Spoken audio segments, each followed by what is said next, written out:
to order, and I'm recognizing the Honorable Grayson Butcher for introduction of his guest. Thank you, Mr. Chairman. I'd like to introduce, No prayer? And we're coming to getting that, there. sir. We're getting We there. got it up here, okay? We got it. I would like to introduce Father Guido Verbeck, who is Rector Emeritus of St. Paul's Episcopal Church, to give our invocation today. So if everybody would stand. Right there, right there. Right there. And Ms. Scott will lead us in the Pledge of Allegiance. I thank you all for this invitation. I'm honored by being here among you. Let us pray. Almighty God, our source of goodness, truth, strength, and love, we ask your blessings upon our city and those charged with making decisions that affect the lives of her citizens and the welfare of all.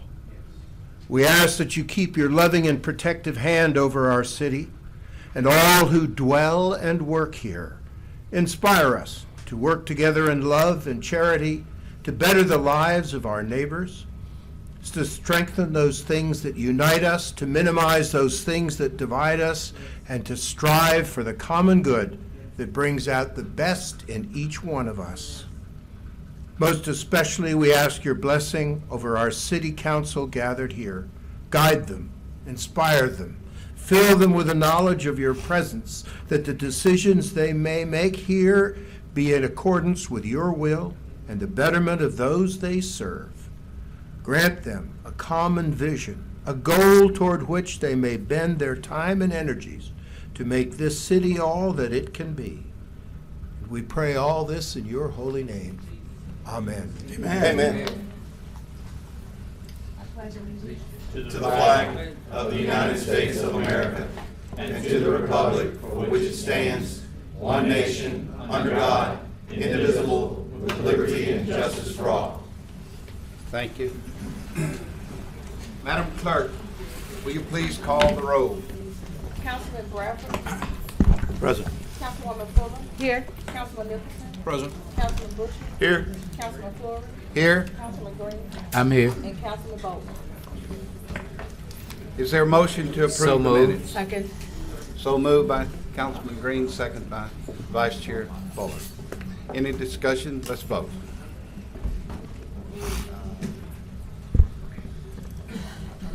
Motion to approve the minutes has been accepted with 6 yeas and 1 out of the chamber. Does any council member at this time have any awards, recognitions, or distinguished guests not to exceed 15 minutes? Mr. Chairman. Councilman Nicholson. Mr. Chairman, at this time, I'd like to invite Eileen Bird to come forward. Ms. Bird is going to share with us the positive impact that a city program for disabled persons has had on her family and on all the others. And I appreciate her very much being here. Ms. Bird. Hello. Hi. State your name and address for the record, please. I didn't know I was going to be first. That's okay. My name is Eileen Bird.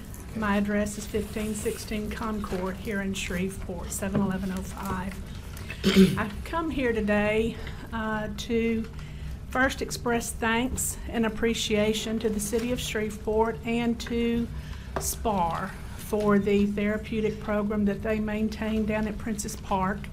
I wrote a letter to the mayor and provided a copy to each one of you on January the 27th.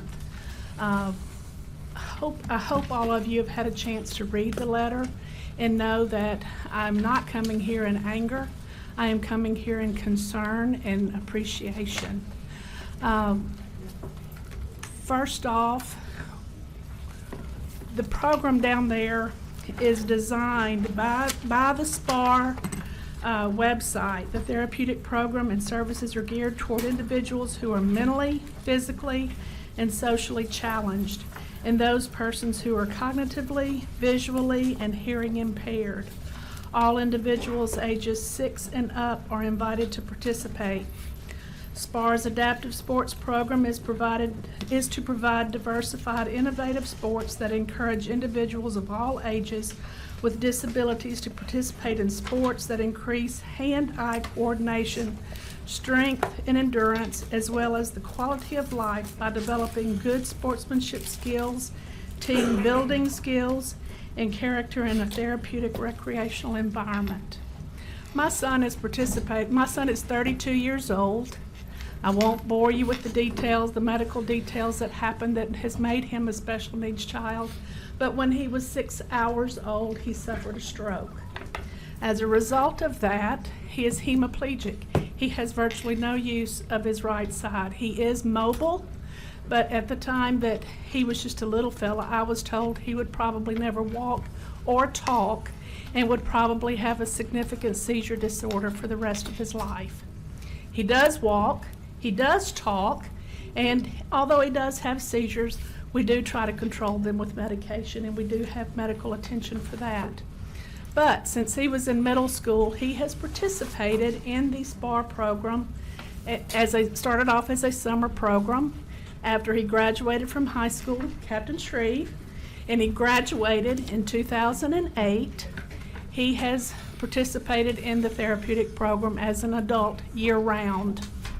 It is a day program. It's not residential. Ryan lives at home with me and my 93-year-old mother. My concerns with the program come from funding.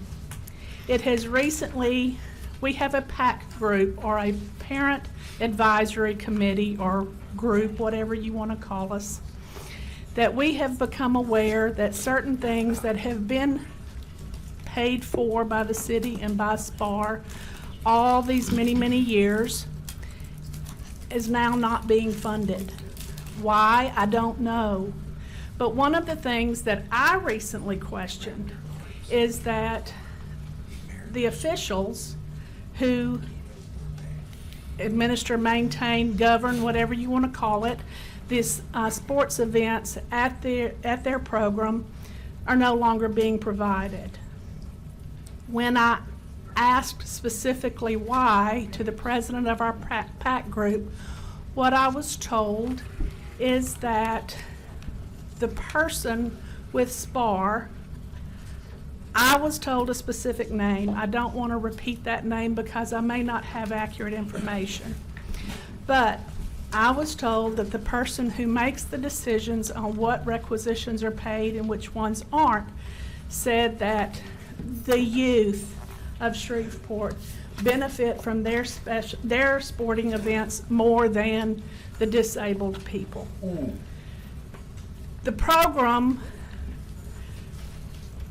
down there, we have probably 55 people, adults, who attend daily through the fall and spring semesters. With summer school, we have younger kids that come, and so we might have as many as 80 who attend down there.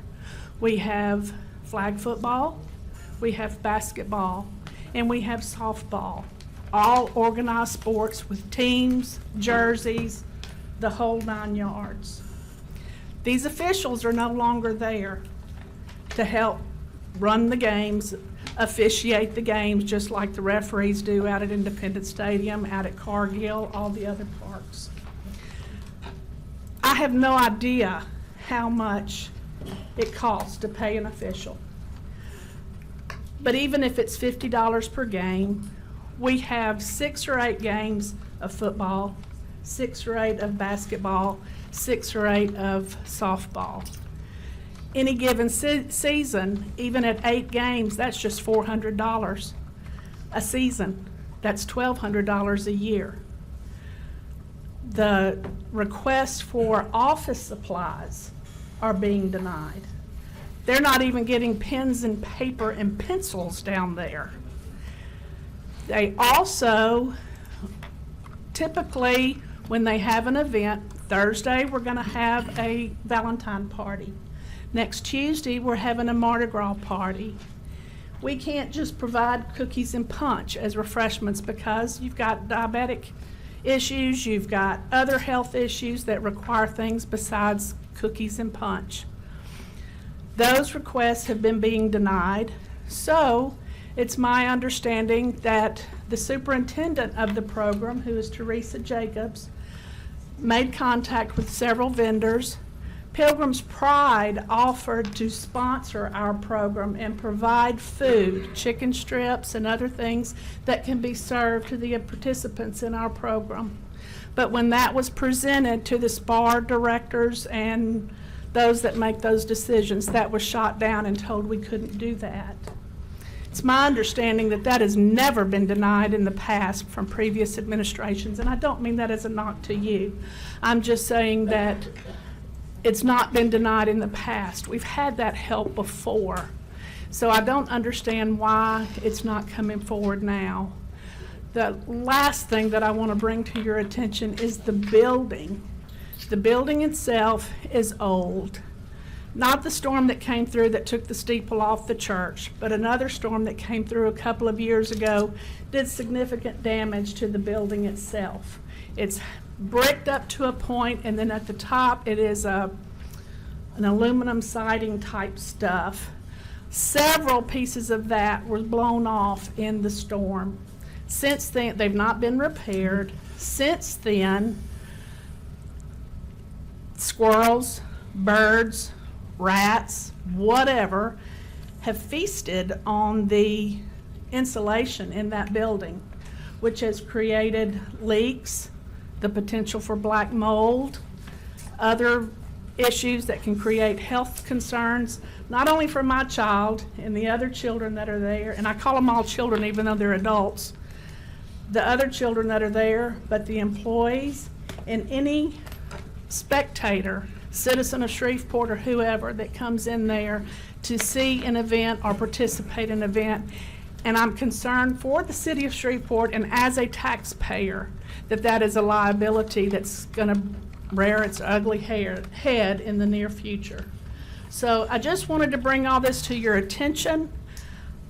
Most foremost, as I talked to Mr. Nicholson when he called to invite me to the meeting today, and I thank you very much. I appreciate it.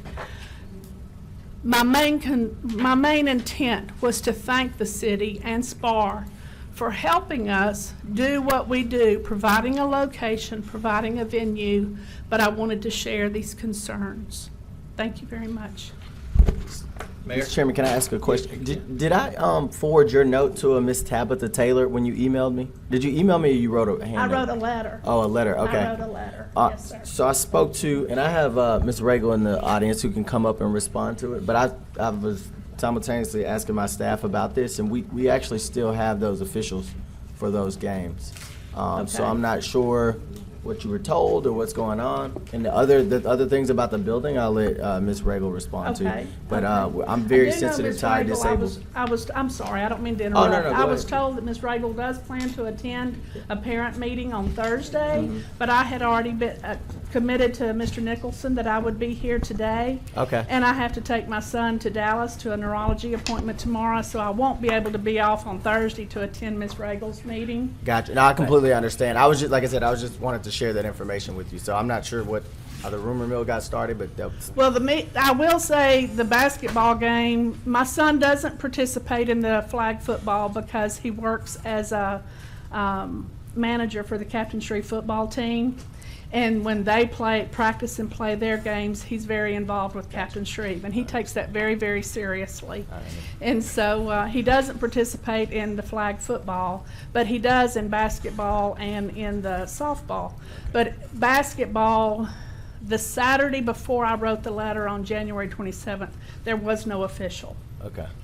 And I had noticed it. My mother has dementia, so I can't always leave her to attend Ryan's games. I take him and leave him, but then I have those commitments. And so I can't always attend, but there have been a couple of the basketball games that have, this year, that have not had officials, and none of the softball games last spring had officials. Okay. Mayor? Captain Shreve? Oh, I know. Yeah. He's a smart young man. He is a smart young man, despite what I was told. He's very high functioning.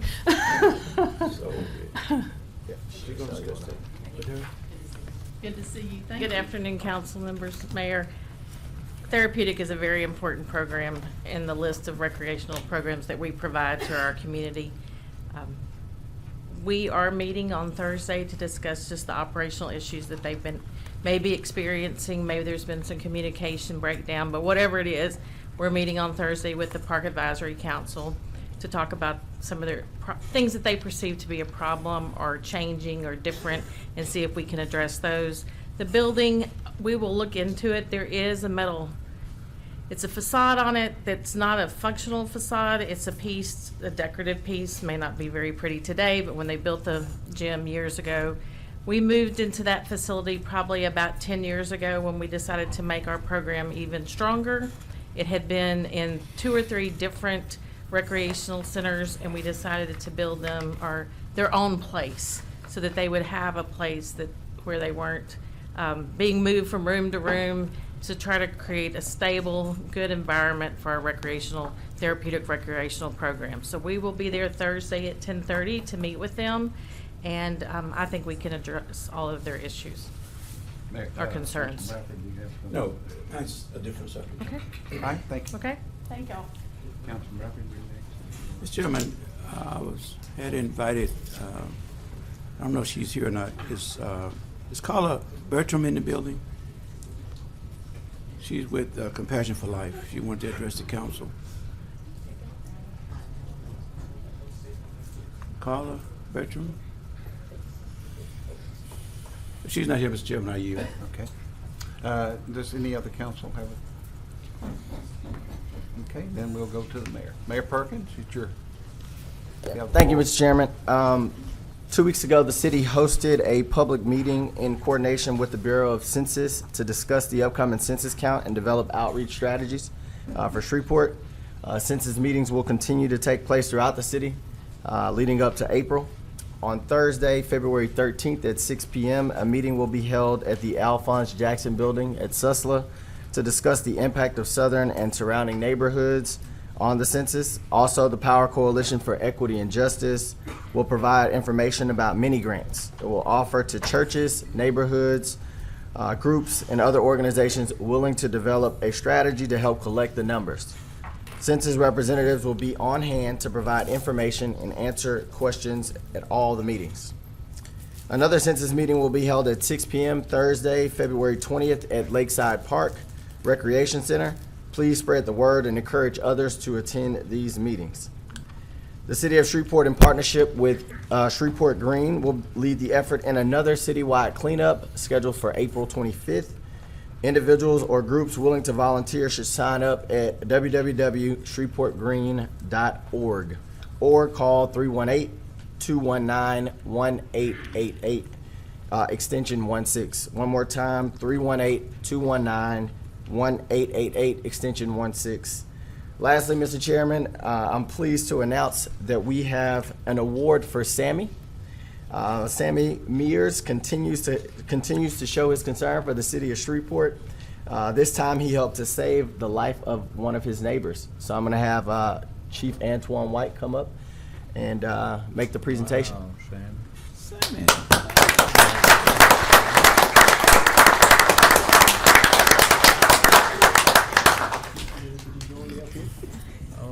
Good afternoon. On February 1st, 2020, at 1901 Centenary Boulevard, Mr. Sammy Mears observed water coming from underneath his neighbor's door. After knocking several times and getting no response, he contacted the management there on the property. SFD and SPD were called and made entry into the residence, where they located an incoherent female laying on the floor in the rear bedroom. Mr. Mears helped divert a medical emergency by displaying a concern for his neighbor and contacting the property management for assistance. The Shreveport Police Department would like to, we take great pleasure in presenting you with the Chief's Appreciation Award for rendering assistance to your neighbor in distress on February 1st, 2020. This is awarded to you by the City of Shreveport, Shreveport Police Department, the 11th day of February 2020, signed by Police Chief Ben Rankin.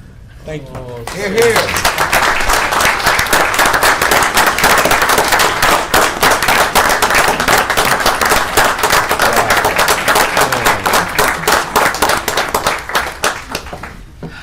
Levette, that's what I was trying to tell you when I left 2 messages. I'm sorry. I tried to call you back. Well, anyway, now you know. But see, the thing is, I'm not going to let anyone take their life because I don't know what was going on in the apartment. All I know is what I saw when I was going to go out to lunch. Water was coming out from underneath the apartment, and I knew that something wasn't right because it just didn't seem right. So when I went out into the back and I saw all this water from M112 coming down like this, like Niagara Falls, I knew I had to do something quick because Niagara Falls outdoors, not in. Thank you. And I think anybody would know that.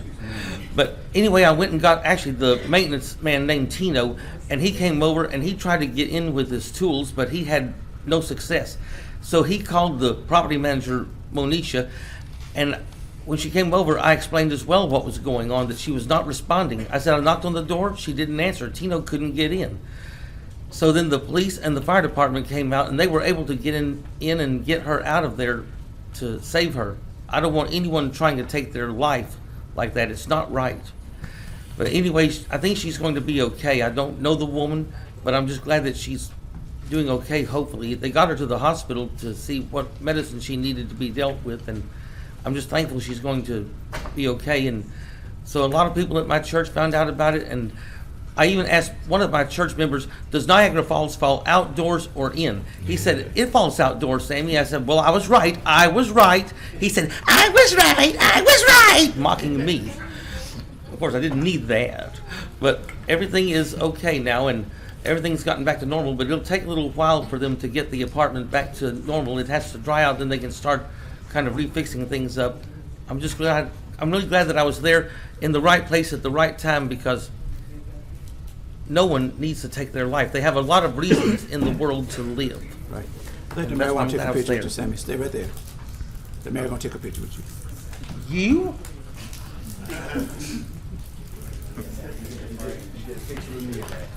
Good.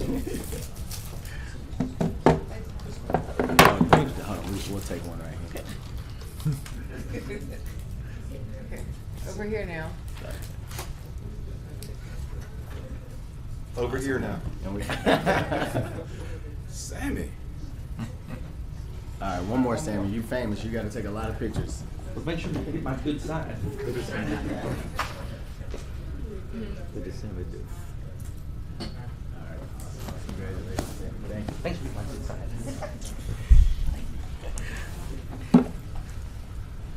Mr. Chairman, Yes. just real quick, Sammy's birthday was 2 days ago too, so happy birthday. Happy birthday. Mayor, anything else? That's all my remarks, Mr. Chairman. I believe everyone's talked to Mr. Green, and did everyone receive, or is there a revenue collection plan? I believe everybody received that from Ms. Jones. Did everyone receive, or is there a surety bond forfeitures report? Got that. There's no public hearing.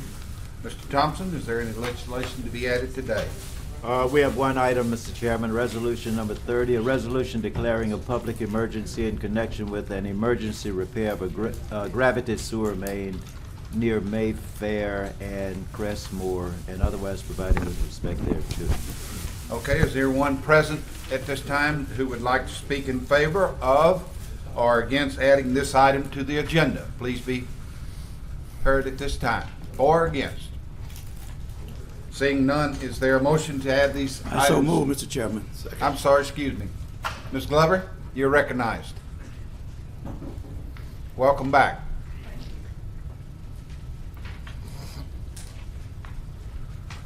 John Glover, 9325 Normandy Drive. I did not understand clearly what he was reading. I know that we were to give our position on it, but if I don't understand what he's saying, then it makes it harder for me to do that. So can he reread what he read, please? Because seemingly they're not talking into the mic, and so I'm not getting good conversation. Thank you. Thank you. It's a resolution declaring a public emergency in connection with an emergency repair of a gravity sewer main near Mayfair and Crestmore. Okay, got that, Ms. Glover? Yes. Okay, do you want to speak in favor or against it? All right, seeing none, there's a motion to add this item to the agenda. It is, sir. Councilman Bradford is Second. second by Councilman Butcher. Any discussion? Will you please vote? And that vote is 6-0. All right. We have the following. Do we need any other action? Mr. Thompson, move on. No, we'll take it up in the regular order. Got you, yes, sir. We have the following request to speak, and the vice chair will control that time. Mr. Alonzo Sanders. He stepped out. I'll come back to him. Craig Lee.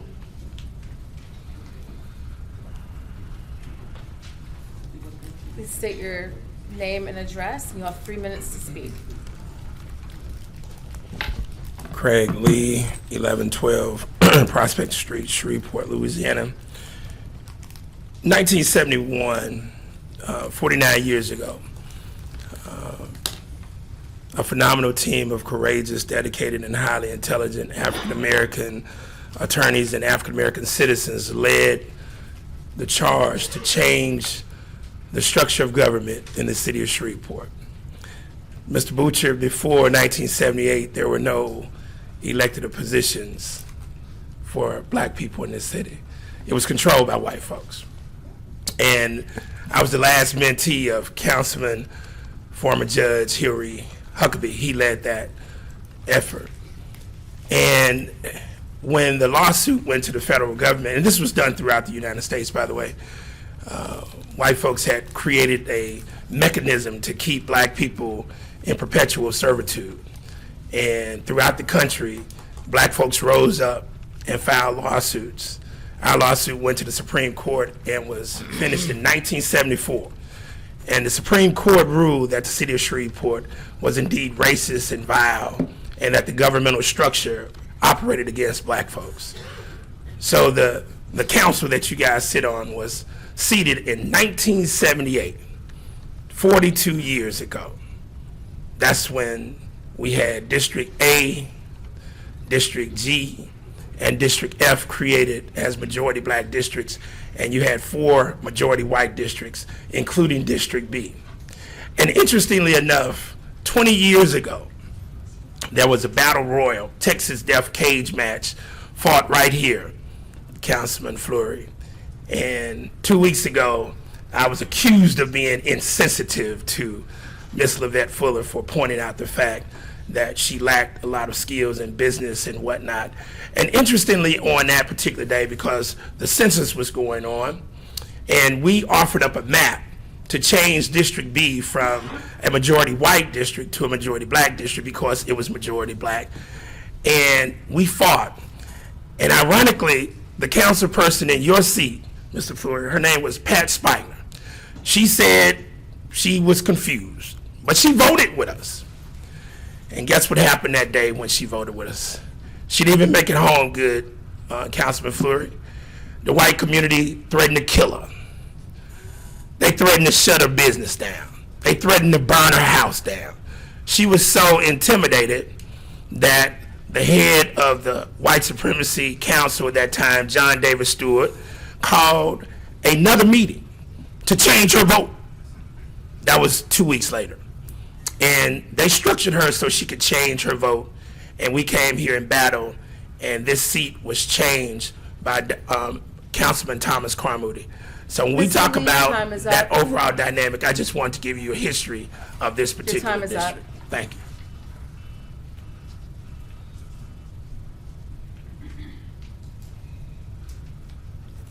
Ricky Miles.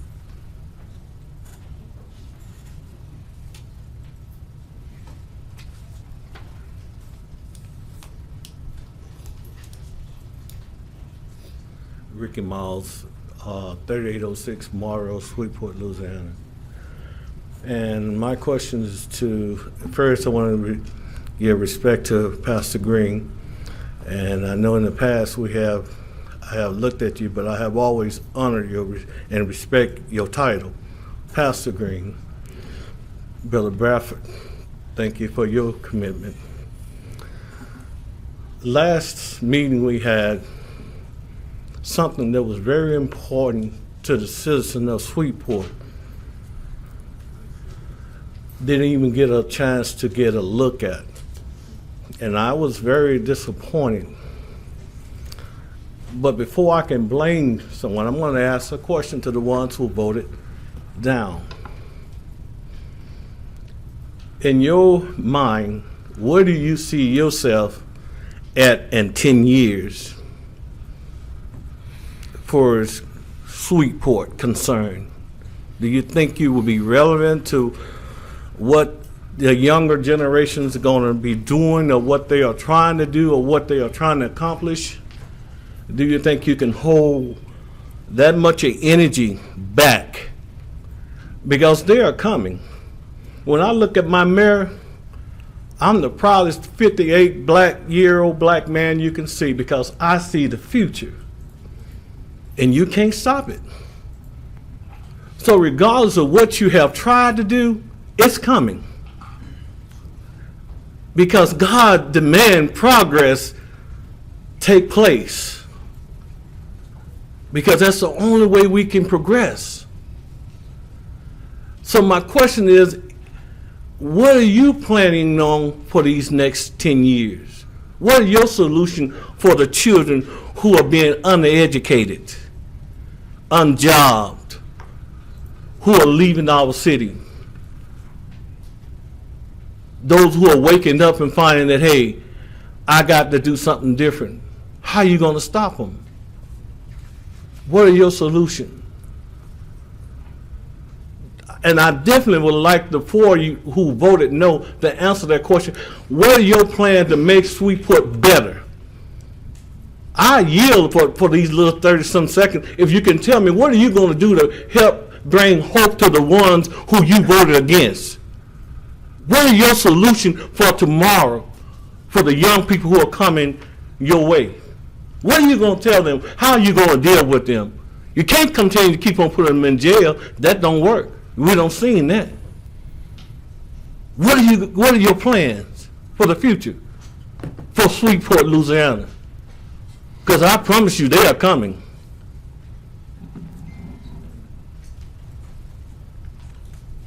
Michael Williams.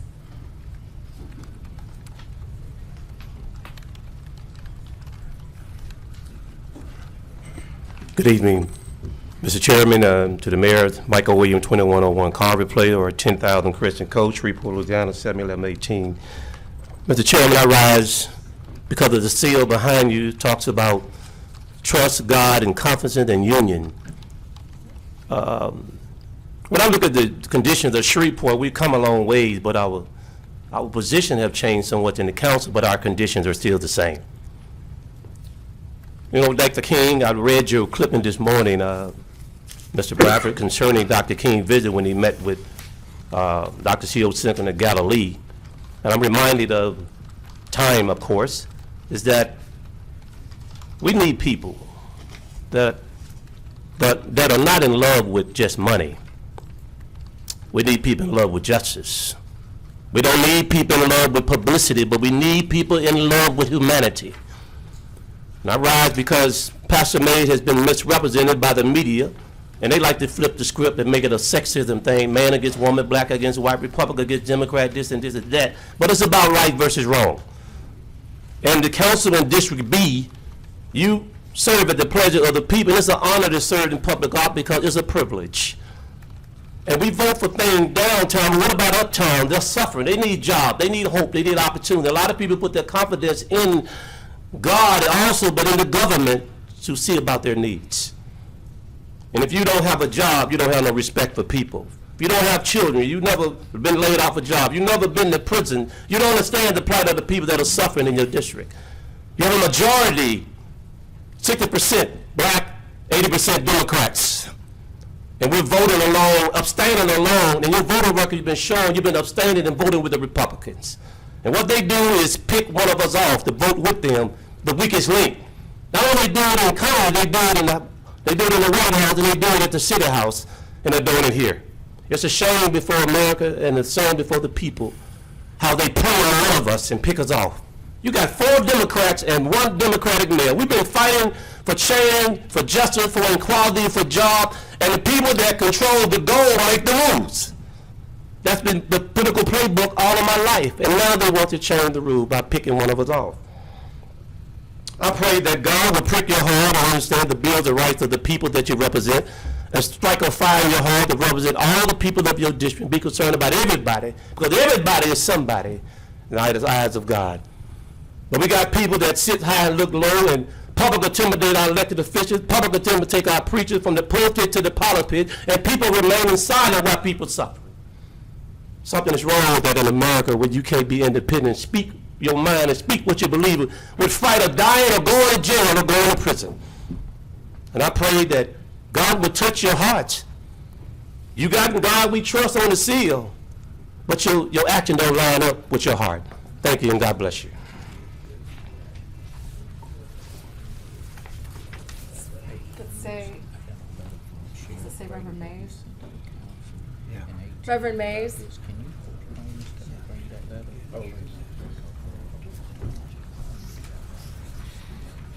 Pastor May's address is 3622 Lakeside Drive.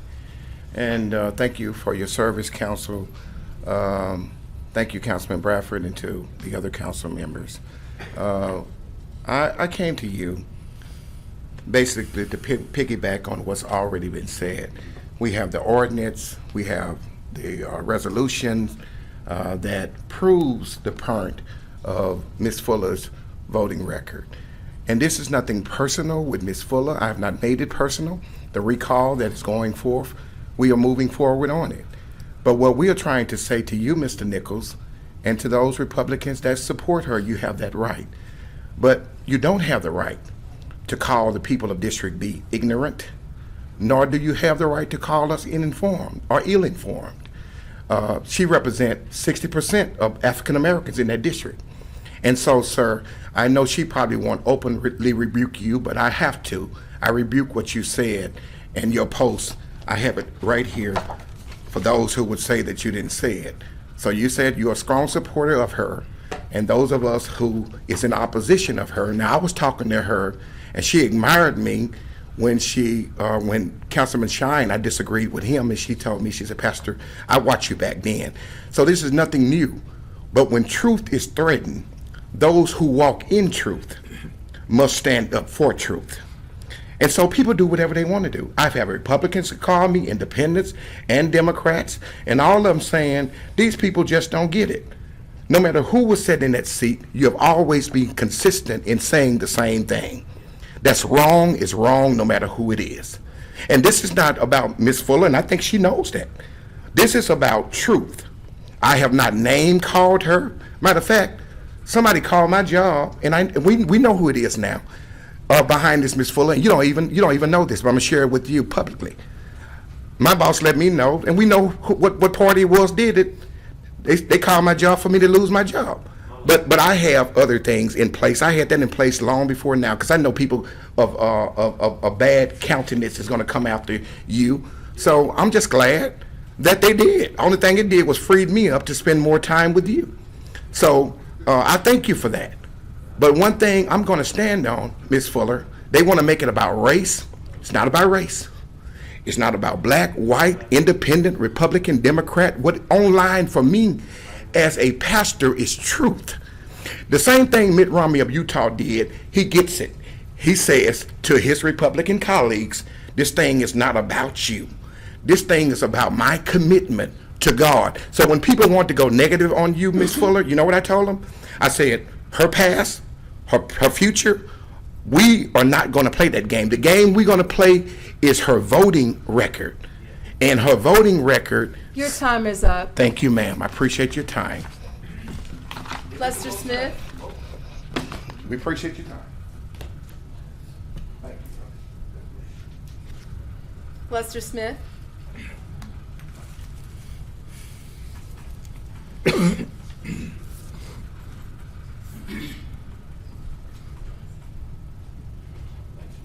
Good afternoon, Mayor, Councilman. I rise today to speak in regards to... Excuse me, Mr. Smith, please give your address. Oh, I get that every time, don't I? 4148 Theo Street, Shreveport, Louisiana. I rise to address some of the issues. I mean, we have we're in a position now where people are trying to pit us against one another, for one thing. And for one thing, I personally, as a black man, I don't need any white men telling me how to treat my black women. First and foremost, I don't need it, and I'm not going to do anything to hurt a black woman. There was a time when I didn't have respect for women, but now I think the greatest thing God made is black women, and they deserve respect from all people. But I don't need white men telling me how to respect my black woman, because I recall in 1818, and to being referred to as a mob, a white mob took a black woman for making complaints about them killing her husband. They took her and hung her from a bridge and cut her baby out of her and stepped on her head. That was a white mob. Okay, in 1916, a black man by the name of Jesse Washington was hung from a tree with a chain around his neck. This is Black history. With a chain around his neck, a fire built around the tree, and they lowered him and brought him up time and time again until the fire went out. A white mob. And after they burned him to death, they drug him down the streets, and the white mob took parts of his body for a souvenir. They also took pictures of his charred body for postcard purposes. So when you refer to us as a mob, check your history of a mob, because we don't have those tendencies to be mob and to act that way. So don't accuse us of being who we're not. And we prayed for this seat to get the votes that we needed, like white people had done for years with the 4 votes, and we are kind of misinformed, because we would fault the mayor. The 3 black mayors we've had, we faulted them. We accused them of everything that didn't go the way we thought it should have gone. And we have to realize the council is the governing body. The mayor can institute whatever he wants. If he gets 4 votes from the council for or against, it can go or it won't go. So we have to be mindful of that when we think about this thing. And that's why this seat is so important to the peoples of Shreveport, especially the African American community, to get some things we want. And I want to say to my sister, I love you. I love you from the bottom of my heart, sister, and I would never do anything to hurt you. And don't you ever let anybody tell you I will, because I will not do anything to hurt you. I probably, of all the men in this room, I would die for you before I allow someone to hurt you or any black man to disrespect you. So I don't want these people to get it confused up here that we are disrespecting the black woman. That is not the issue. The issue is conditions in our community is what we're fighting for and about, to change those conditions in the community. Your time Thank you is all. up.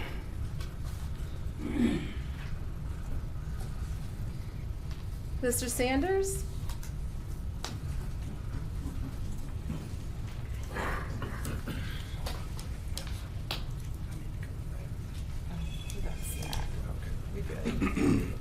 Alonzo Sanders, 1019 Pickett Street.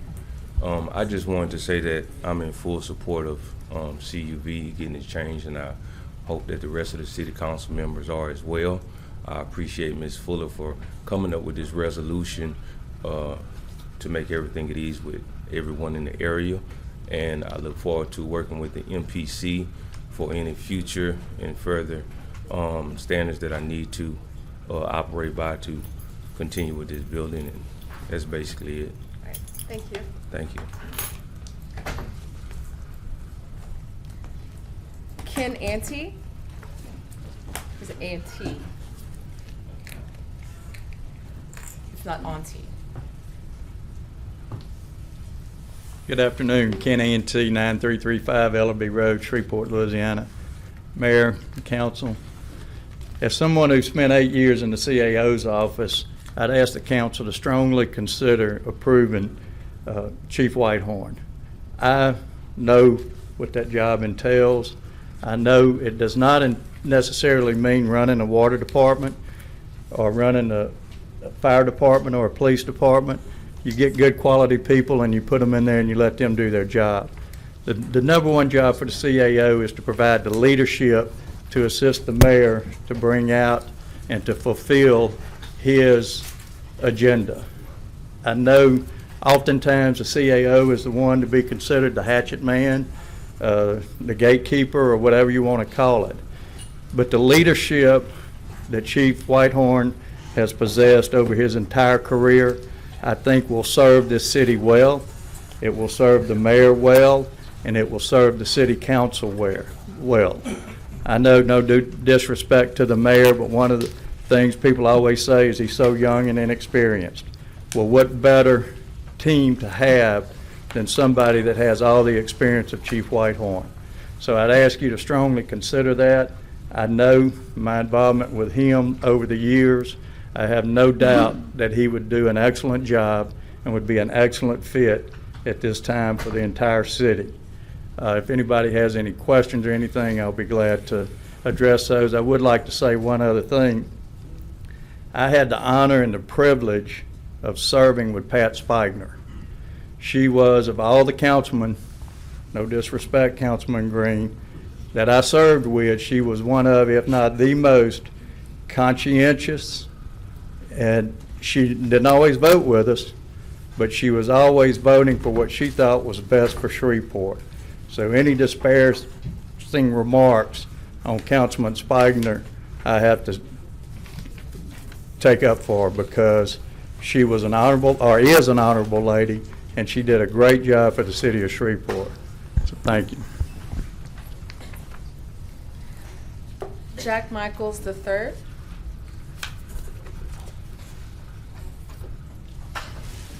Jack Michaels.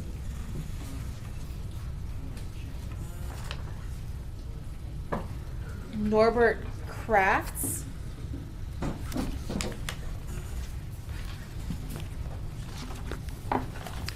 Good afternoon. My name is Norbert Crafts, 8910 Linwood Avenue, Shreveport. And I'm here to change the subject. I want to talk about LifeShare. I'm an employee of LifeShare. I've been there 12 years, and we have a couple of ordinances coming up. One for closing Sugarleaf. There's only 280 feet of the street that's not closed, so we'd like it closed. And then we're asking our property be rezoned so we can develop it. So why we want it? We're out of space. Our building, 63,000 square feet, is being used completely. So by closing the street, we can begin to develop the approximately 13 acres that we have back there. It's been a long project. We were buying property before I started working there. I had black hair then, but we're just about finished. So I'd like you to know a little bit about LifeShare before my 3 minutes is up. So it is the blood provider for this area. We provide blood to approximately 158 hospitals with exclusive contracts. We're in 8 locations in 3 states, and we're headquartered in Shreveport. So right there in Reverend Green's area is the headquarters. We've been here since 1942. We probably moved there 15 years ago. We used to be on Wilkinson. So we're growing, and we need more space, and that's what this is about. 380 employees and 165 of them right there on Linwood Avenue. We have 21 scientists working at Linwood, and they're blood bank specialists. So they help babies, infants, sickle cell patients, geriatric people, you name it. We're there to help. We also have an IRL lab, that's an immunohematology laboratory, reference laboratory, and we service 140 hospitals.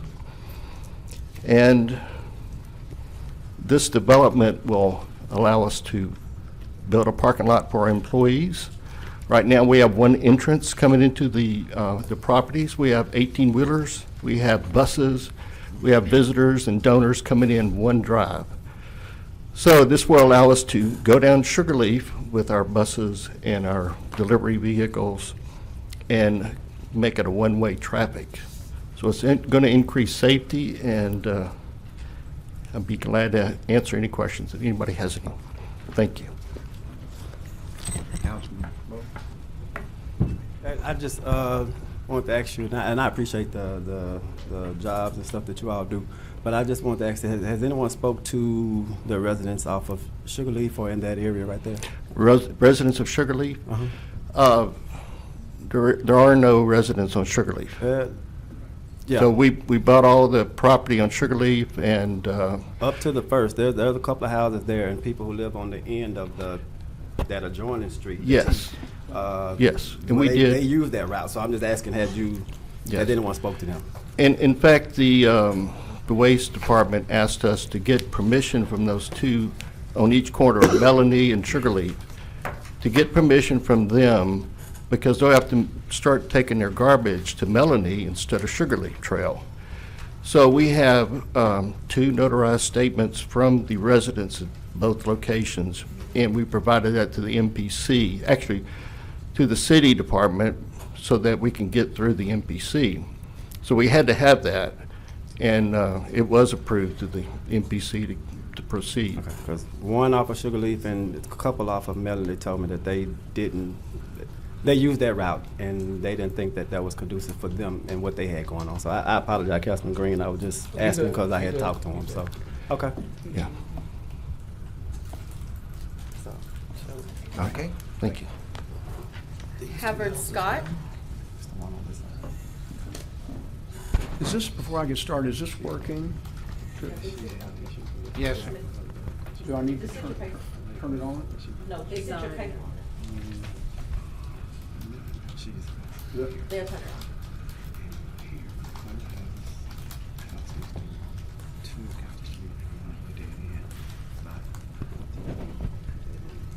Great, okay, thank you. My name is L. Havard Scott III, 1049 Southfield Road, Shreveport, Louisiana, 71106. I am the attorney for LifeShare Blood Center. Mr. Chairman, Ms. Vice Chairwoman, Mr. Mayor, members of the council.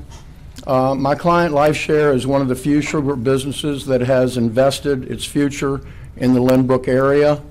LifeShare cares deeply about the quality of life in the Lynbrook area and has attempted to work with the neighbors regarding this development. There are actually two things on your agenda today. One is Ordinance 6, which deals with the Sugarleaf closure. And for your information, the Sugarleaf closure, here is LifeShare, right here. They have purchased all of these houses on Sugarleaf and Ponderosa.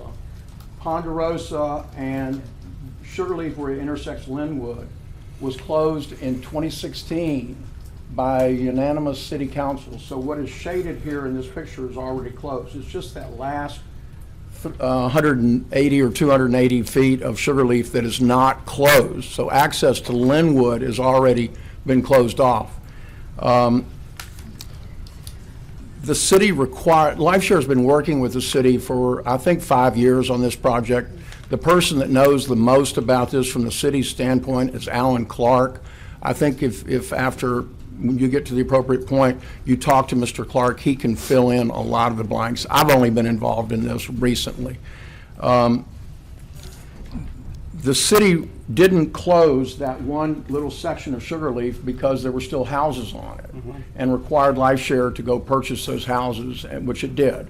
And that's why LifeShare is attempting to close it now. This is a current picture of LifeShare and the two streets, Ponderosa and Sugarleaf, and it's this little section of Sugarleaf right here that's not closed. The other, that's Ordinance 6, is the closure of that little piece of Sugarleaf. Ordinance 7 is a rezoning, and this is a site rendering that's not been approved, and LifeShare will still have to go through the site review process with the MPC, but this is their current plan. Lots of green space abutting the Lynbrook area. Now, the street closure came up for an MPC meeting on December the 4th. There were some members of the public that opposed it. Councilman Green was there and opposed it. They were not aware, and I really wasn't aware at the time, that most of Sugarleaf had already been closed, that it was just this one little section that was left. So there was some opposition. It still had a 6-1 vote out of the MPC.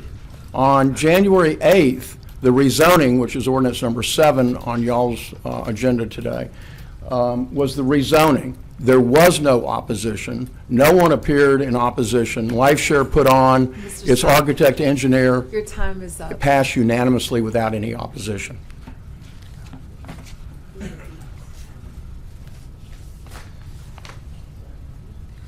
Dusty Sprouls. I'm sorry, were there any questions that, I didn't ask if anybody had any questions, Councilman Gray? We'll address it at the proper time, sir. Good afternoon. I'm Desi Sprouls, 920 Piermont, Suite 520. I'm here also to address the issues on LifeShare. Just to continue the issue about the closure of Sugarleaf, at this point, even though LifeShare has the right to physically close that street, they've not chosen to do so. So technically what's happening is people who still drive down Sugarleaf are driving through private property that is owned by LifeShare. And the portion of the street that's remaining to be closed serves no public function in that there are no longer any residences on that portion of the street. So LifeShare tomorrow could go out and obstruct their private property portion of that street, and there would no longer be any access down that street. So it's not an issue of closing it or not closing it. The street's already been closed. The greatest portion of that street is now the private property of LifeShare. What created the problem is that when the MPC did their original notification, they didn't notify the entire subdivision. They notified out to a certain limit, but that only caught one side of Melanie Drive. The other side of Melanie Drive did not get a notification. And those people came up and they were opposed, and I don't blame them. I mean, if I lived in that subdivision and I was on the other side of Melanie and the street was being closed and I didn't get notified, I'd be upset too. But the reality is the street did get closed. It is closed. It's now private property. The other issue I want to address is drainage. I'm the civil engineer for LifeShare, and there's a lot of concern that if LifeShare expands, they're going to increase the drainage, and it's going to create additional drainage problems for the residents down in Lynbrook. Exactly the opposite is what's true. Today, the street is there, all of those lots are there, all of the water runoff from all the lots and all of Sugarleaf Trail today flows right down Sugarleaf Trail to the intersection of Sugarleaf and Melanie, and then it either floods out the intersection or it overburdens the drainage in the subdivision. If LifeShare's zoning is reapproved and they're allowed to develop, the very first application they make to develop or expand their facility, the city of Shreveport has a detention ordinance for stormwater that will kick in, and at that point they will have to intercept all of the stormwater that now flows down Sugarleaf to the intersection at Melanie. They'll have to capture all of that stormwater, put it into a stormwater detention basin, and then release it towards the subdivision at a very reduced rate. So in actuality, what you think would be something that would worsen a condition, in fact, when LifeShare is ready to develop, they will actually improve the drainage conditions that exist today in the subdivision, especially the intersection of Sugarleaf and Melanie. And that's all I have. Thank you very much for your time. Alex Bennett.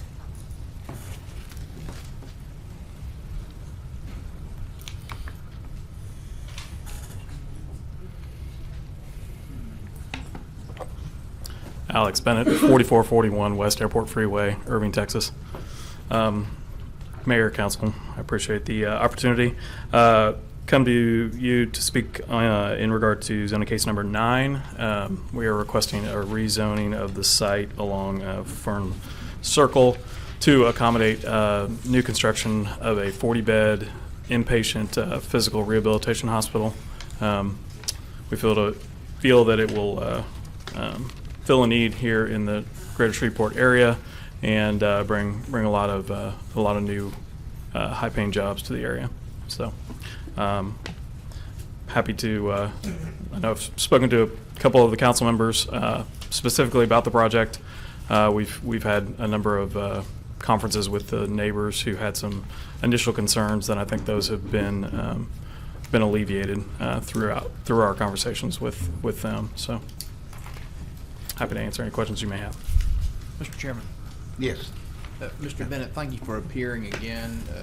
I think you and your organization have done a very good job of reaching out both to members of the council who represent the impacted districts and the adjacent neighborhood. I'm supportive of your request. Councilman Busher, whose district is adjacent to the area, supports it as well. And so we appreciate your willingness to invest in our community. Thank you. Thank you. Thank you, sir. Versa Clark.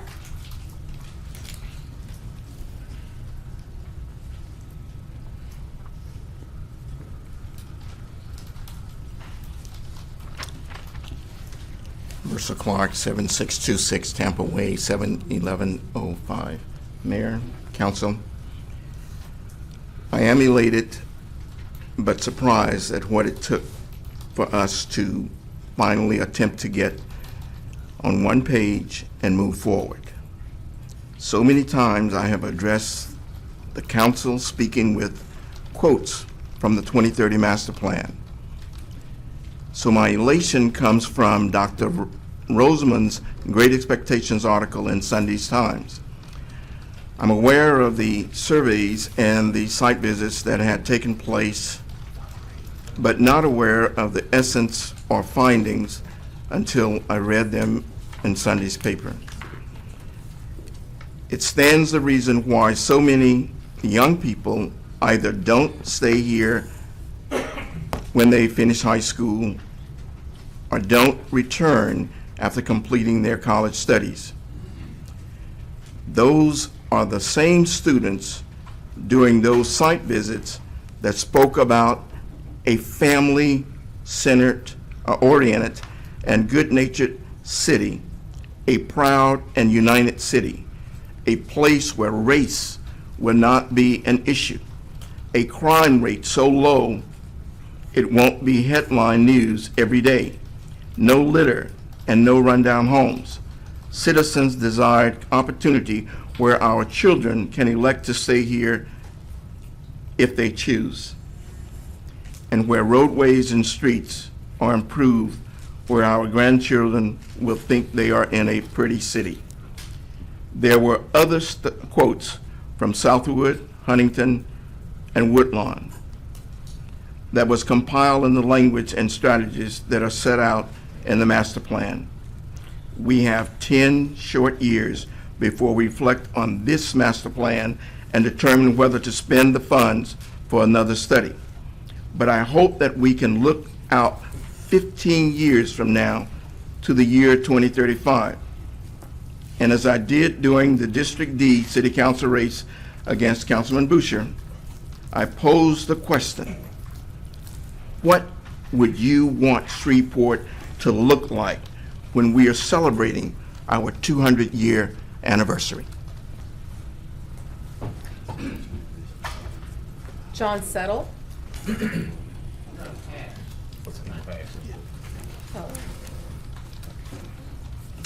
John Perkins. It's a Mardi Gras miracle. May I ask if this will work on here?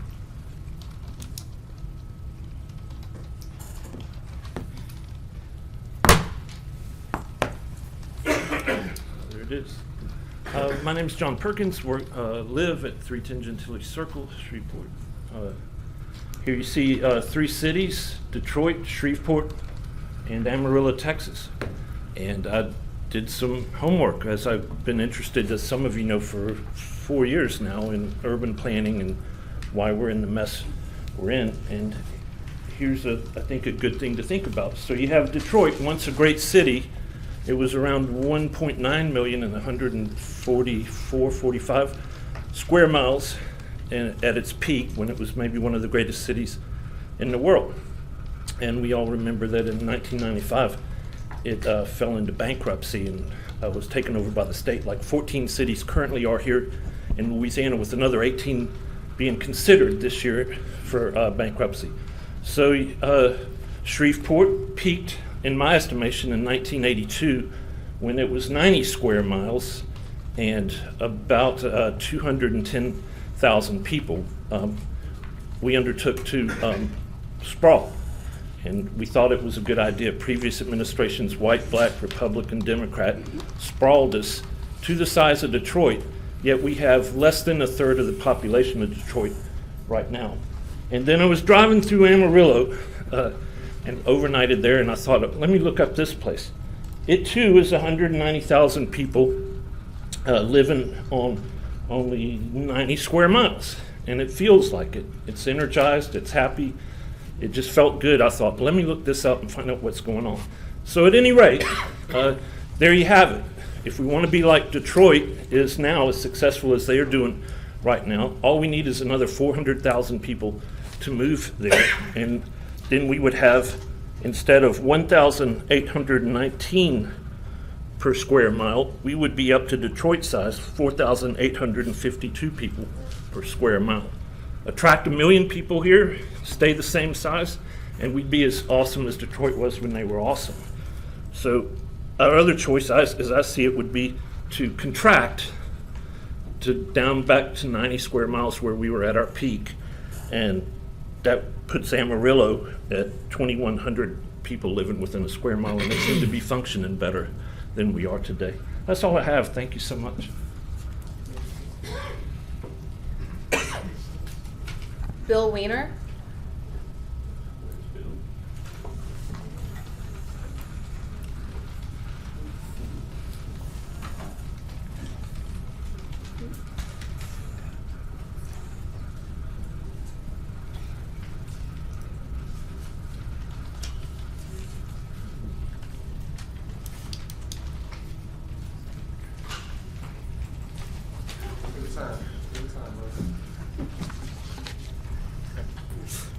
I'm Bill Weiner.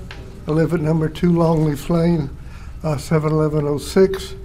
I'm here to speak about what might happen in Shreveport when the coronavirus becomes pandemic or pandemic. Okay. This is probably the most important thing I've ever spoken to the council about, because I have traced and been studying how pandemics grow for over 10 years. I looked at the avian virus, SARS, and all these, and know how they go. And certain cities and governments make it sound okay, others tell the truth. We can't stop it, but we can do something to make it less of a problem for us. We're so lucky to have a mayor who's got a military background, because that's what it's going to take, is an effort like a military campaign. I'm going to ask the council to support the mayor, to give him all the power to bring together all the players that have to be there to solve whatever happens. We don't know. In New Orleans, at one of the first big hurricanes, when people were in the Superdome and on the bridge down a ways, there was a parking lot full of school buses just sitting there who could have evacuated the people, but nobody had the authority to do it because the city was different than the school board. So I would like for the mayor to form a council or commission with all the people or government agencies involved. The parish health department, Shreveport, Bossier, both sheriffs, first responders, and media, and working together to be ready to do what needs to be done and to be able to be flexible to change it. And I think we have a lot of things that we've heard today and in the past that Shreveport should be doing, but none of them are as time sensitive as this. This has to be addressed right now, and I would be happy to take any questions. Thank you. Wait. Councilman Green? Mr. Weiner. Ms. Weiner, I'd just like to commend you for your wealth of knowledge and I'd like to commend you for being a strong soldier. And most folk don't even know you. Most folk don't even know how rich you are. But I thank you. You was here at the council when I was here before, and certainly I just thank you for, man, you being the person that you are that's concerned about your city. Well, thank you. I'm glad you're back on council. Yes, sir. Thank you. Albert Brown.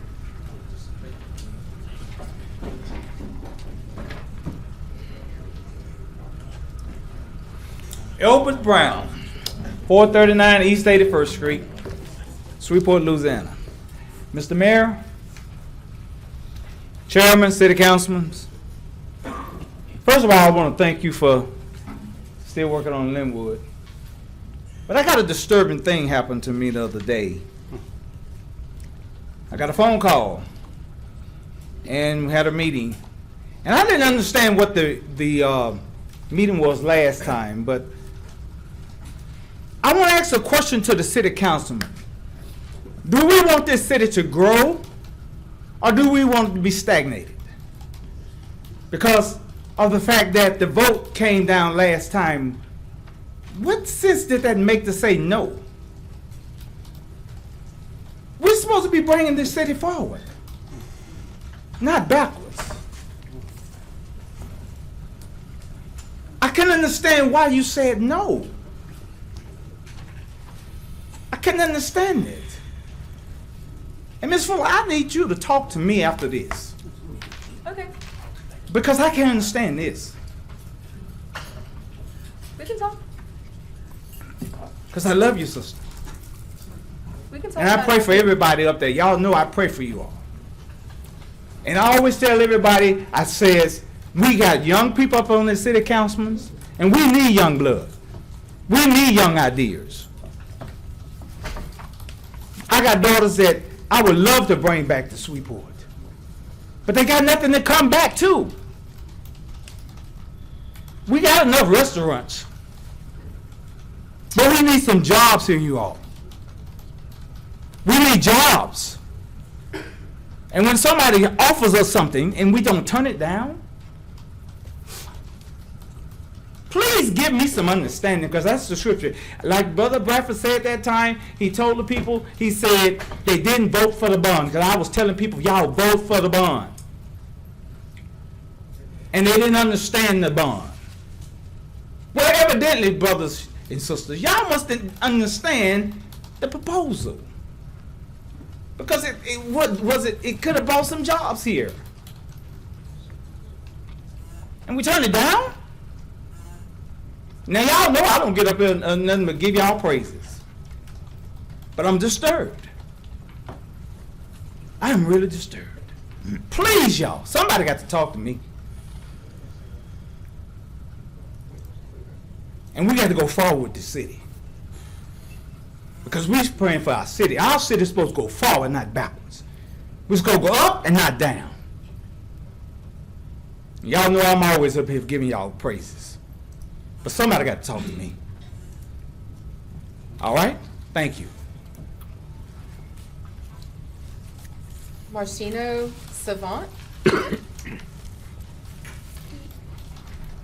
here. He wants you to read his statement. Okay. Do I need to read it all into it? Can we just add it to the record? Yes. Okay. Thank you. We'll be submitting that for the record. Okay. Sammy Mears.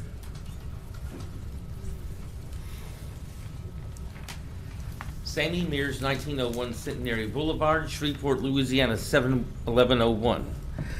Something funny this past, well, actually, before I get to that, what is it that has only one horn, is white, and gives milk? A milk truck.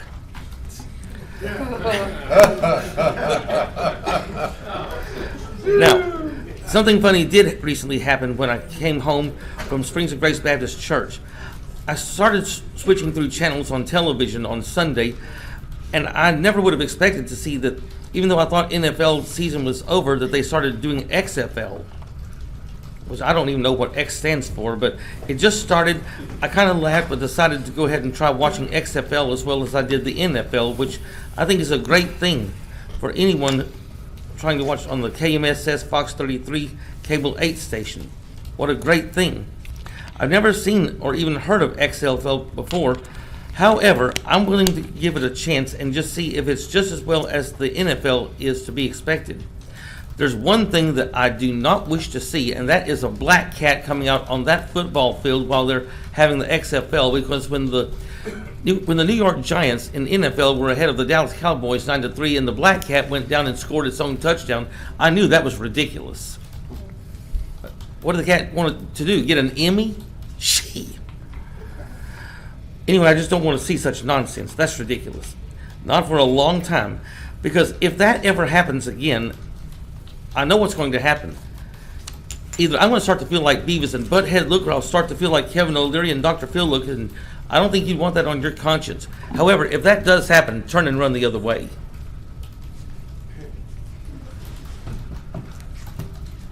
Marvin Muhammad. Sammy, I don't have a joke to tell back to you today, and I wish I did, because that was a pretty good one. I'm going to get you next time, though. I'm going to plan it. Marvin Muhammad, 2808 Hersey D. Wilson. It's a lot been said today, and as I was sitting back there and thinking about this council meeting and the last council meeting, there's three things that's holding us back. Recently, our mayor commissioned for a race commission, and race in the city of Shreveport is going to be the end of us. You know, when we speak of race, you know, race implies placement. A winner and a loser. First, second, third. And that third place white ribbon has always been on the backs of blacks, being treated as third world citizens. And they have always been trying to reach that blue ribbon. That blue ribbon to them was actualized when we finally received a black mayor and a majority black council. But nowhere on this agenda do I see anything to move the city forward. Nothing. So all we do at this meeting is pontificate, pass a resolution to do this, a feel-good moment to do this, recognize this person. All fine, well, and done, but nothing to move the city forward. So we're going to be asking the mayor to create a housing trust fund. We're going to be asking this council to approve that and approve allocation for that. We're going to be also asking the mayor to create a criteria, or we have some recommendations to help create neighborhood empowerment zones in which we can begin to eliminate blight and build economic development and life back into our communities. We're going to ask the mayor and this council to approve a revenue bond. I gave a number before, about 85 million that'll go for infrastructure, streets, lights, sidewalks, going into these neighborhood empowerment zones that will create residential and retail businesses. We have to start doing something. It isn't hard. We're going to ask the mayor and this council to levy a TIF. I know the people in the city of Shreveport doesn't want to hear these things, but we broke. So we're going to have to start doing things to generate activity. Motion creates motion. And right now we don't have any motion. A lot of people say, well, TIFs takes away from a municipality. That's not true. TIFs is over and beyond what is already collected that can be leveraged in 20-year maturity that the city can now use to galvanize and build the city. These are the things we're going to do. We're going to be sending an email out to the mayor, and we're going to CC you, Mr. Chairman, and the rest of the council. Mr. Muhammad, your time is up. Okay. Anybody have any questions? Nobody want to move the city forward? Well, let me just say this, brother. You have some great ideas as it relates to generating growth in popularity, not popularity, but population, okay? We had a bond proposal, it was mentioned earlier. How do you propose to get the majority of the citizens to buy into your proposals? We gonna need, you're putting some things on the mayor and the council. How do you see us generating and motivating the population to buy into what we are attempting to do? Great question, Councilman Bradford, and I thank you.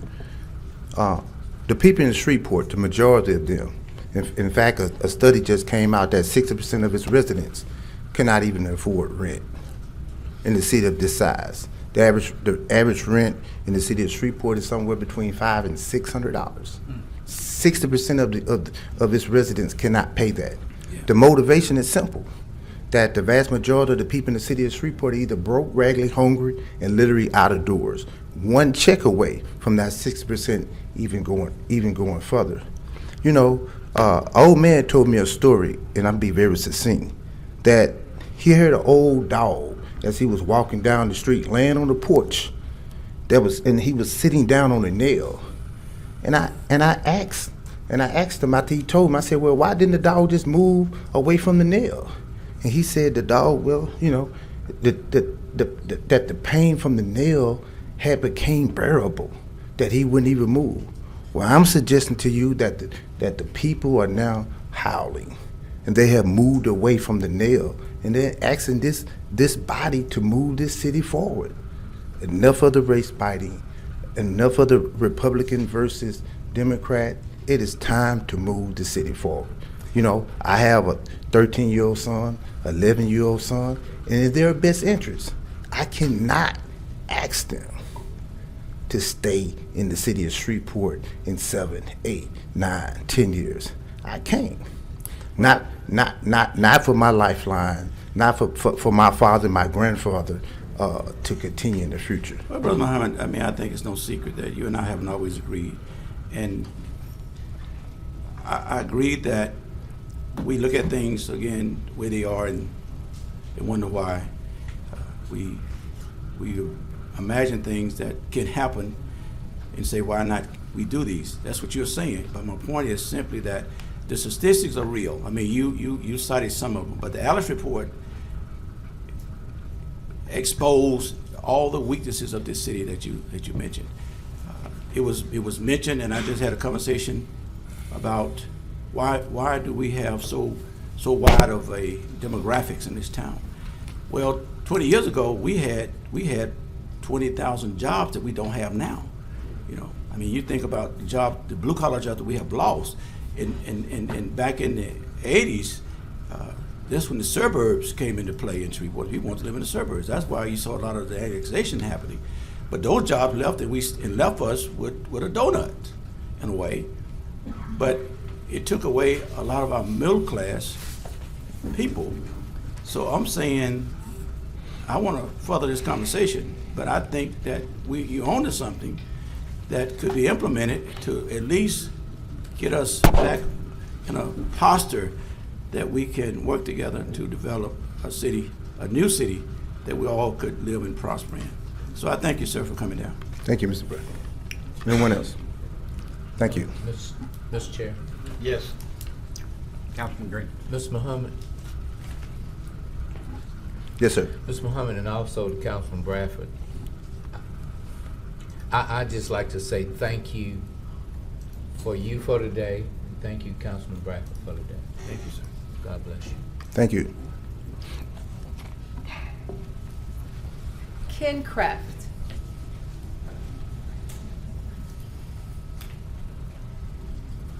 Thank you, Madam Vice Chairman. Mr. Chairman, Mayor, members of the council. Ken Kraft, 157 Archer, Shreveport, 71105. Got plenty of these census things to hand out if anybody wants it. The form itself is not that bad. It's very short, person 1, person 2.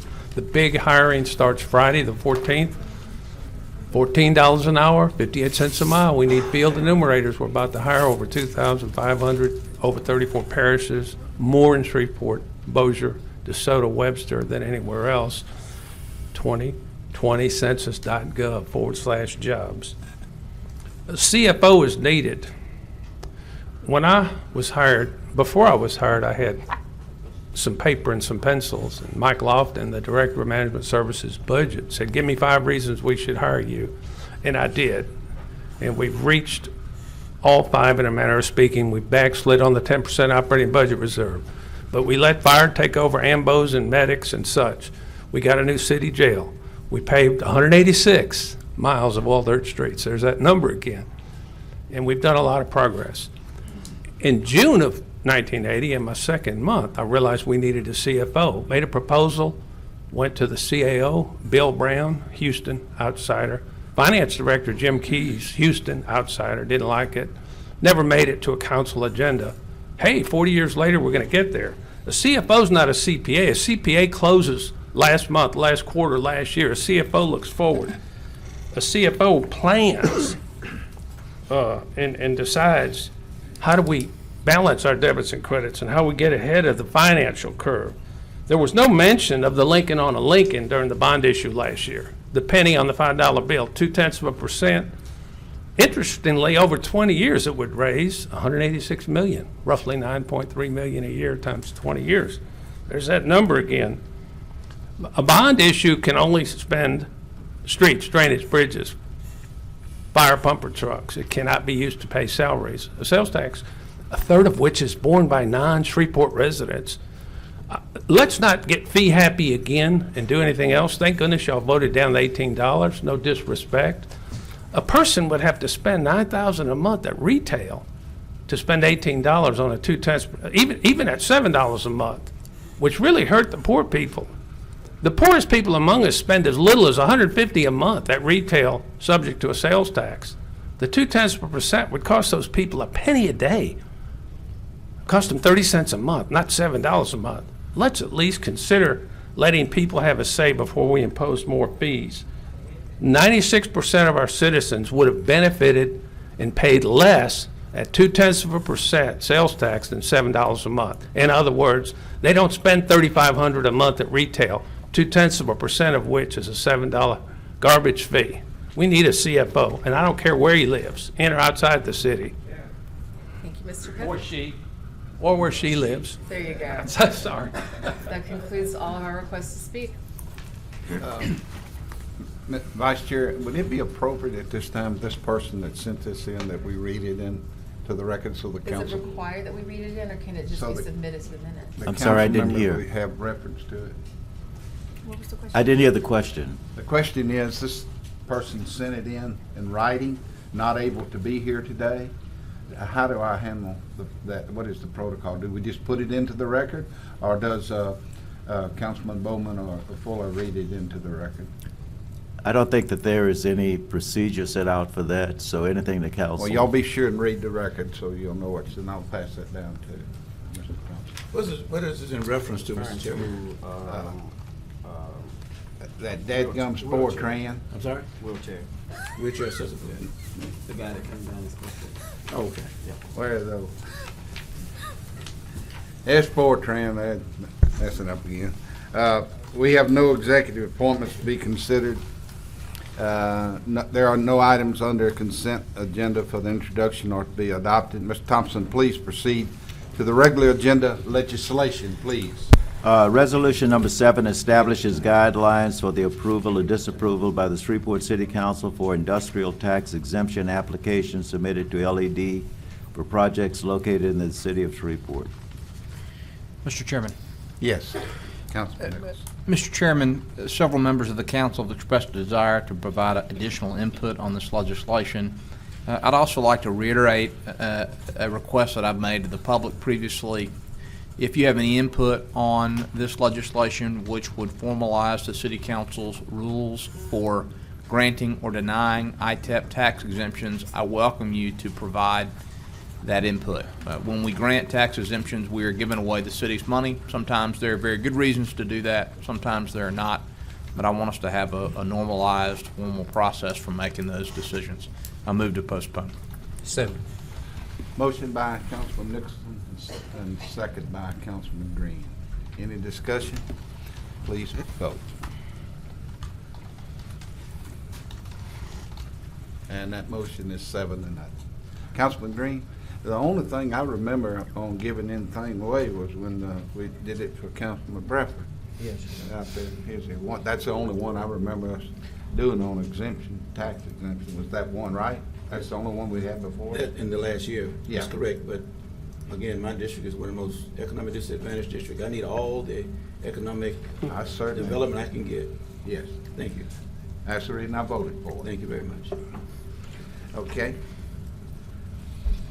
Resolution number 10 encourages the Metropolitan Planning Commission to pass a resolution to halt the acceptance of new annexation applications for a period of 12 months. There are two amendments. The first is by Councilwoman Fuller. It provides for an exception for subdivisions where future developments are adjacent to but outside the city limits and have been included in the preliminary subdivision plat and master development plan approved by the MPC prior to the effective date of the resolution. And amendment number 2 is by Councilman Butcher. This amendment provides an exception for the additions to existing subdivisions where future developments are adjacent to but outside the city limits. Amendment number 2 is broader than amendment number 1, and the council may want to take that up first. Okay, on the board, I have Councilman Butcher. You I yield to Councilwoman Fuller. Thank you. I would like to make a motion to postpone. Second. And thank you. And my reasoning for this is, not that I'm not confident in my position, but I feel like over the last week, for some reason, we were a little distracted. And I think that this deserves to have public understanding and debate and consideration before we move on it. Okay, that motion was made by Councilwoman Fuller and seconded by Councilman Green. Do I have any discussion? Mr. Chairman, Yes. I wish to remove amendment number 2.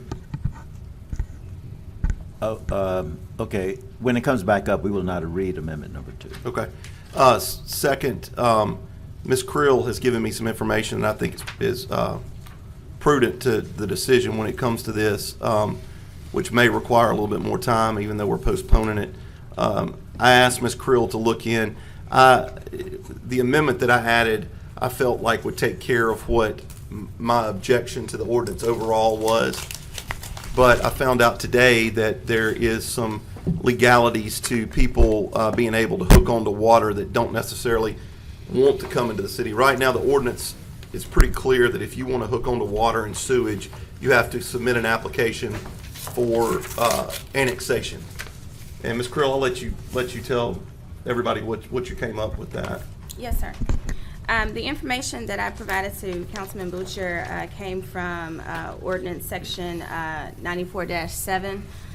Subsection A, where it indicates that as a condition precedent to the initial connection into city water or sewer line or both, the application for a water or sewer connection must be accompanied by a written request for annexation to the city and approved by the city council. And so the question that was posed to me by Councilman Butcher was whether or not this would be, whether or not people who were not allowed to do annexation applications, whether they would be able to receive water and sewer connections. My opinion, based on that ordinance, is no, because the ordinance requires that you have the application for the water and sewer or sewer connection with the written request for annexation. And so if we forego annexations, then you won't be able, those individuals will not be able to take advantage of that. Yes, sir. Did I articulate your question? Yes, you accurately? did. Okay. Mayor, may I ask Mr. Furlong, please approach? Yes, Mr. Chairman, he's walking up.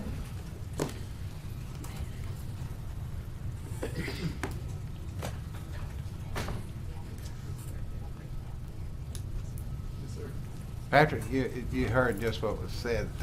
Yes, That's sir. not what we've been doing, though, is it? Since I've been on the When council. there's a request for an outside connection outside the city limits, they're accompanied by a petition for annexation.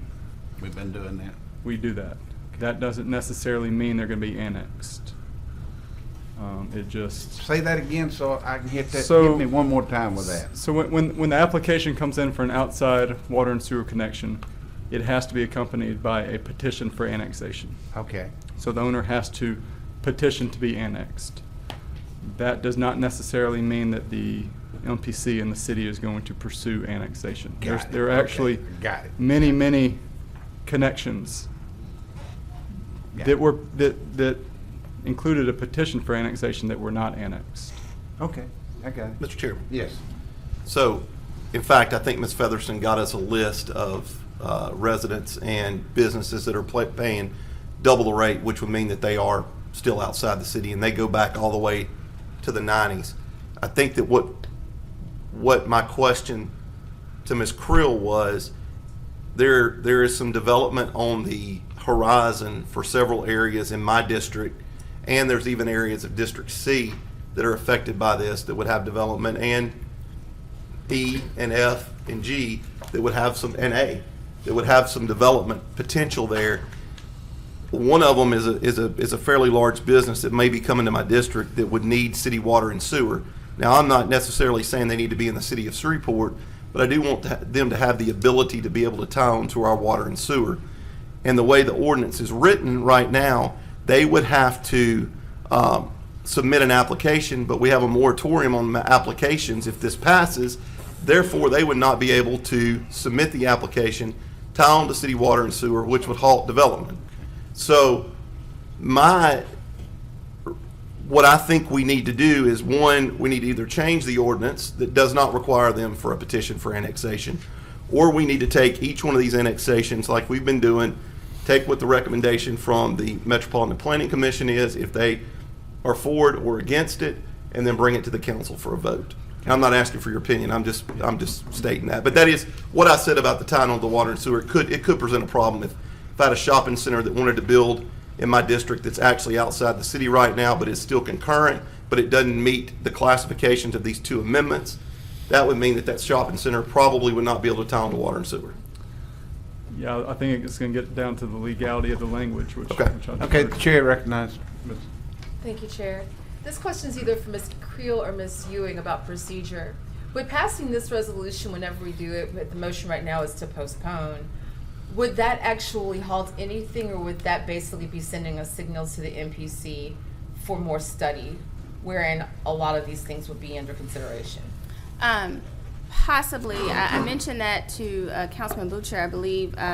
The question that I had was what was the intent? Is this intended to be retroactive, or is it just to be prospective? And I think if the intent is for it to be prospective, language can be added to achieve that end. If not, I would have to do further research to verify for you. Perspective. Okay. All right. Thank you. Yes, ma'am. Mr. Chairman? Yes. And I would like to thank my colleague, Councilwoman Fuller, for postponing this. I think we've got a little bit of work to do on this before we move forward. So I will second her motion to postpone. Okay. Green already did. Green already did that. All right, we want to vote?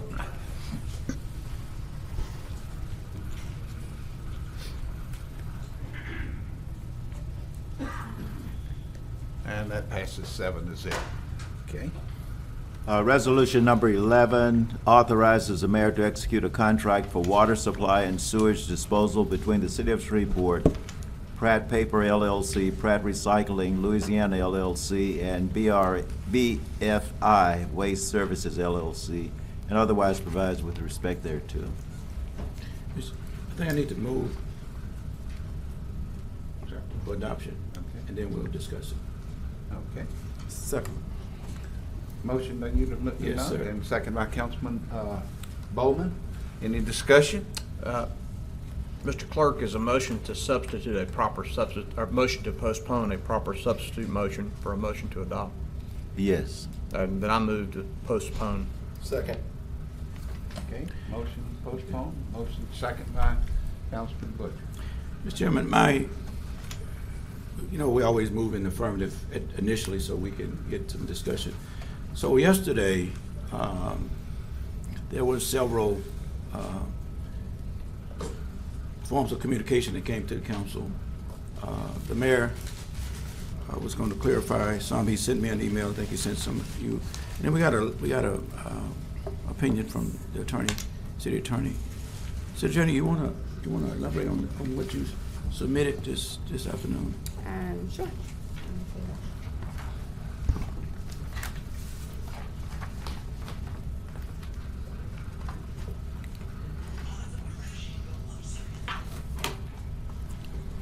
Yesterday, Councilman Nicholson requested, an opinion regarding discriminatory water and sewage rate structures and practices. And I apologize if I did not capture that correctly, Councilman Nicholson. I was scribbling, and I believe that's what my handwriting said.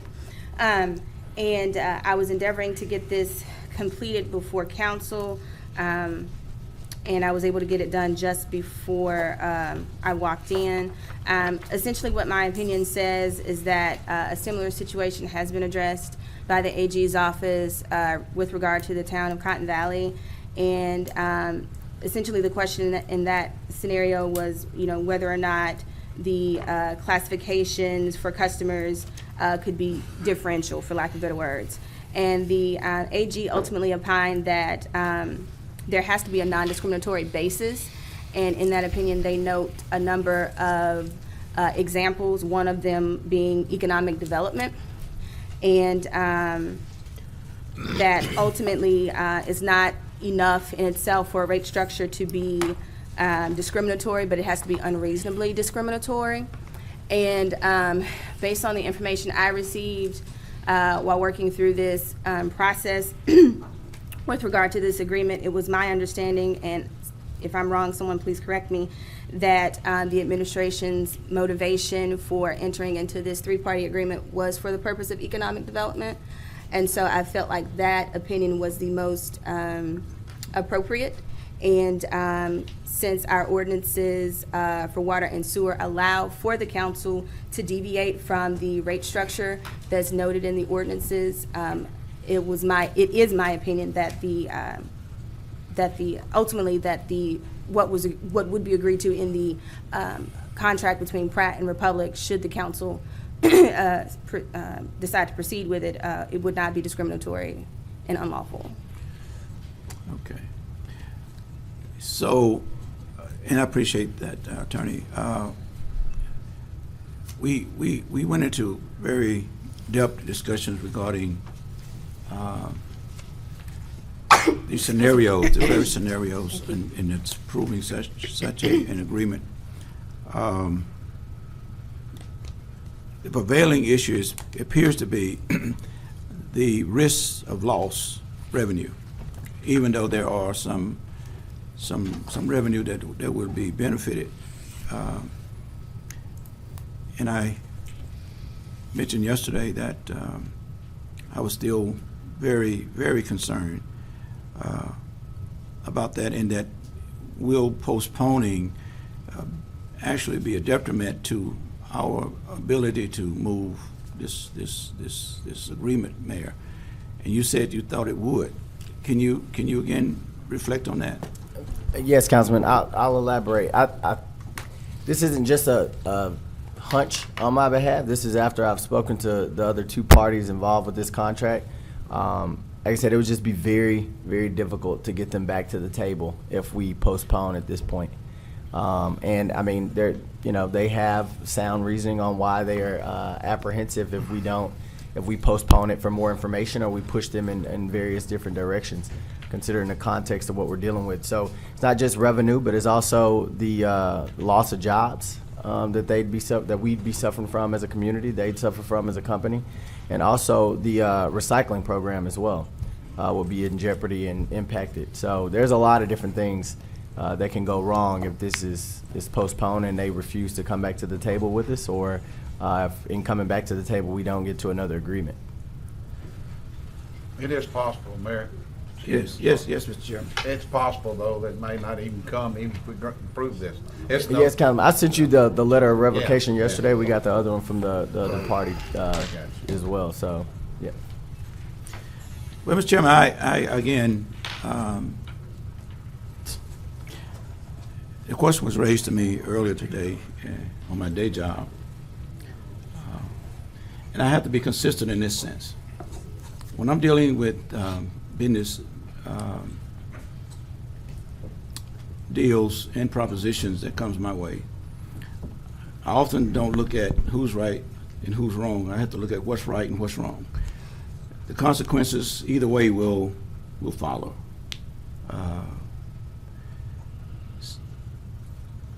So I'm still complex in a way to say what's right in this situation. Do we yield to the possibility of us not being able to reach a deal and jeopardize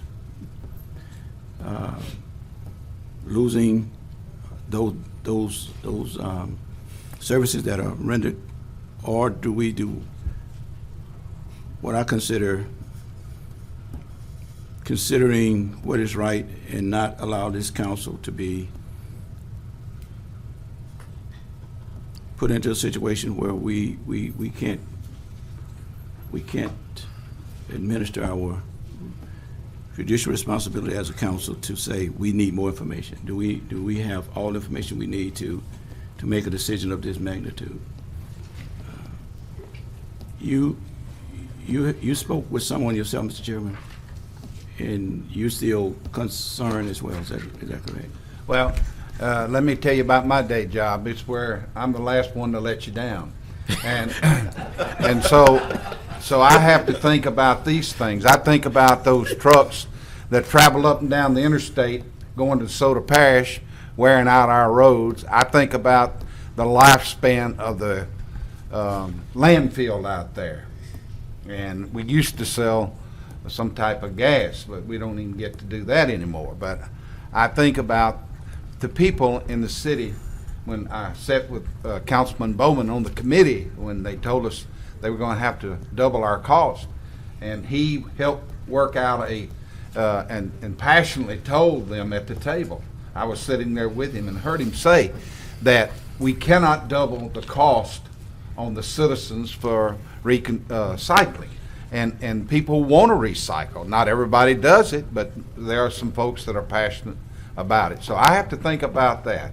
And if this, we can move this forward, get these people back to the table, I think the city will be better for it.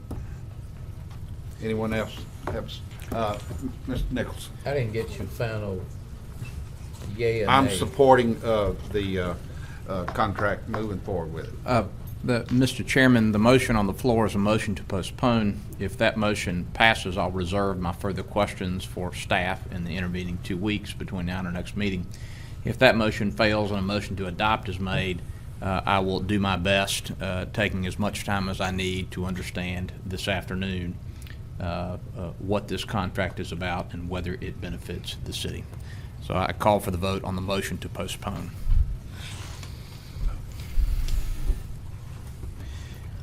So we supposed to vote no to postpone? Voting yes to postpone.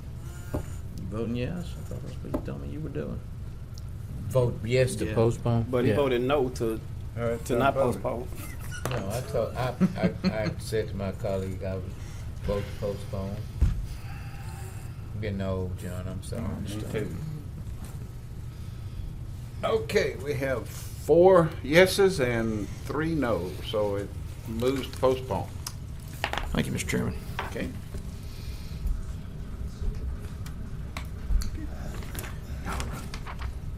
All day long. Resolution number 12 accepts dedication for Jeffrey Kyle Drive and Jace Michael Drive rights-of-way and the servitudes for utilities and drainage in Trinity Bluff subdivision. So move. Second. Motion by Councilman Bradford, second by Councilman Butcher. Any discussion? Let's vote. Yeah.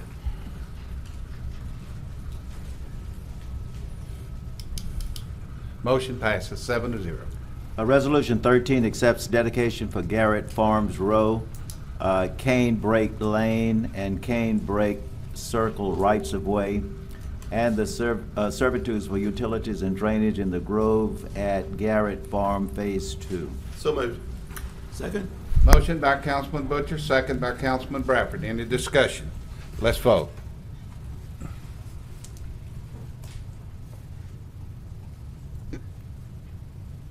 Motion passes 7-0. Resolution number 14 contains the mayor's recommendations to the council for its approval regarding the amount and type of various insurance premiums and authorizes the mayor to execute a payment for the purpose of binding insurance. Motion to move. So move. You move? Have motion. I second. Second by Councilman Bradford. Motion by Chair. Any discussion? Please vote.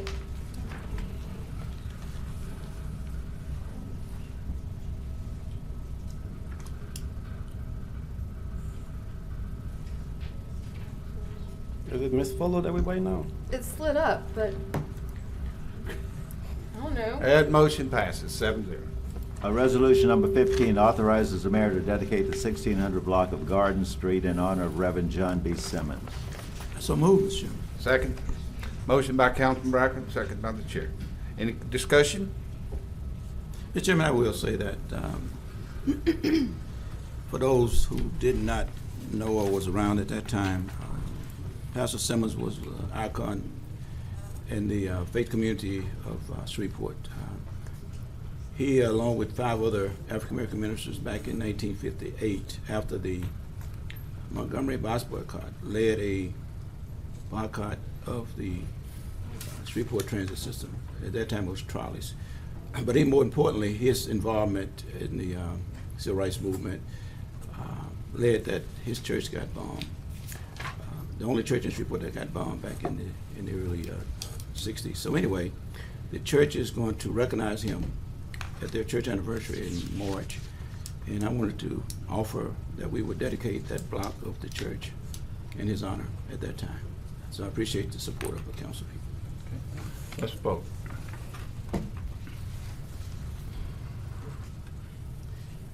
Thank you. Motion passes 7-0. Mr. Chairman, resolution number 30 was added.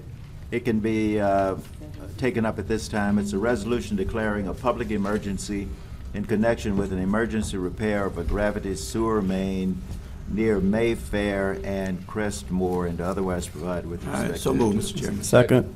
Motion by Councilman Bradford, second by Councilman Bowman. Any discussion? It's needed, very needed. I appreciate your vote. Let's vote.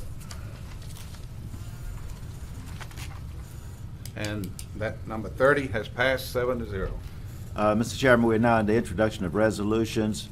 Resolution number 16 authorizes the mayor to execute an agreement between the City of Shreveport and Downtown Shreveport Unlimited, Inc. Resolution 17 authorizes the mayor to execute an agreement between the City of Shreveport and Pinpoint Events, LLC. Resolution 18 authorizes the mayor to execute an agreement between the City of Shreveport and People Acting for Change and Equality, Inc. Resolution number 19 authorizes the mayor to execute an agreement between the City of Shreveport and the Red River Rebel. Resolution number 20 authorizes the mayor to execute an agreement between the City of Shreveport and Rho Omega and Friends. Resolution 21 authorizes the mayor to execute an agreement between the City of Shreveport and Get Up, Inc. Resolution number 22 authorizes the mayor to execute an agreement between the City of Shreveport and Red River Road Runners. Resolution 23 authorizes the mayor to execute an acceptance of act of donation between the City of Shreveport and Best Yet Uri, LLC, hereinafter called owner, for the water and sewer main extensions and related facilities to serve Best Yet Storage, Uri Drive. Resolution number 24 authorizes the mayor to accept a monetary donation of $48,237.03 from Willis Knight Health Systems to be utilized by the Shreveport Police Department.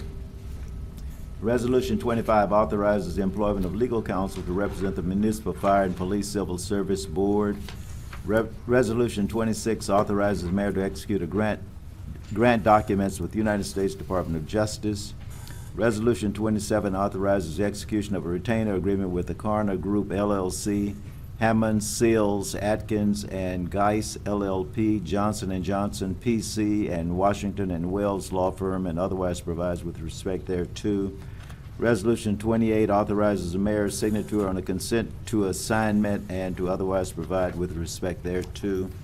Resolution 29 states the city's endorsement of Brown Taylor Development, LLC, to participate in the benefits of the Louisiana Restoration Tax Abatement Program. Move for introduction. Okay. Second. That's a motion by Councilman Bradford, second by the Vice Chair. Mr. Chairman, we are now at the introduction of ordinances. I have a question here, Vice Chair. Apologies, thank you. Since there's a lot of resolutions dealing with cooperative endeavors for festivals and nonprofits and a few for-profits. And Ms. Regal wasn't here yesterday. Would this be an appropriate time to give her any questions we have, if y'all have them? If not, we can just.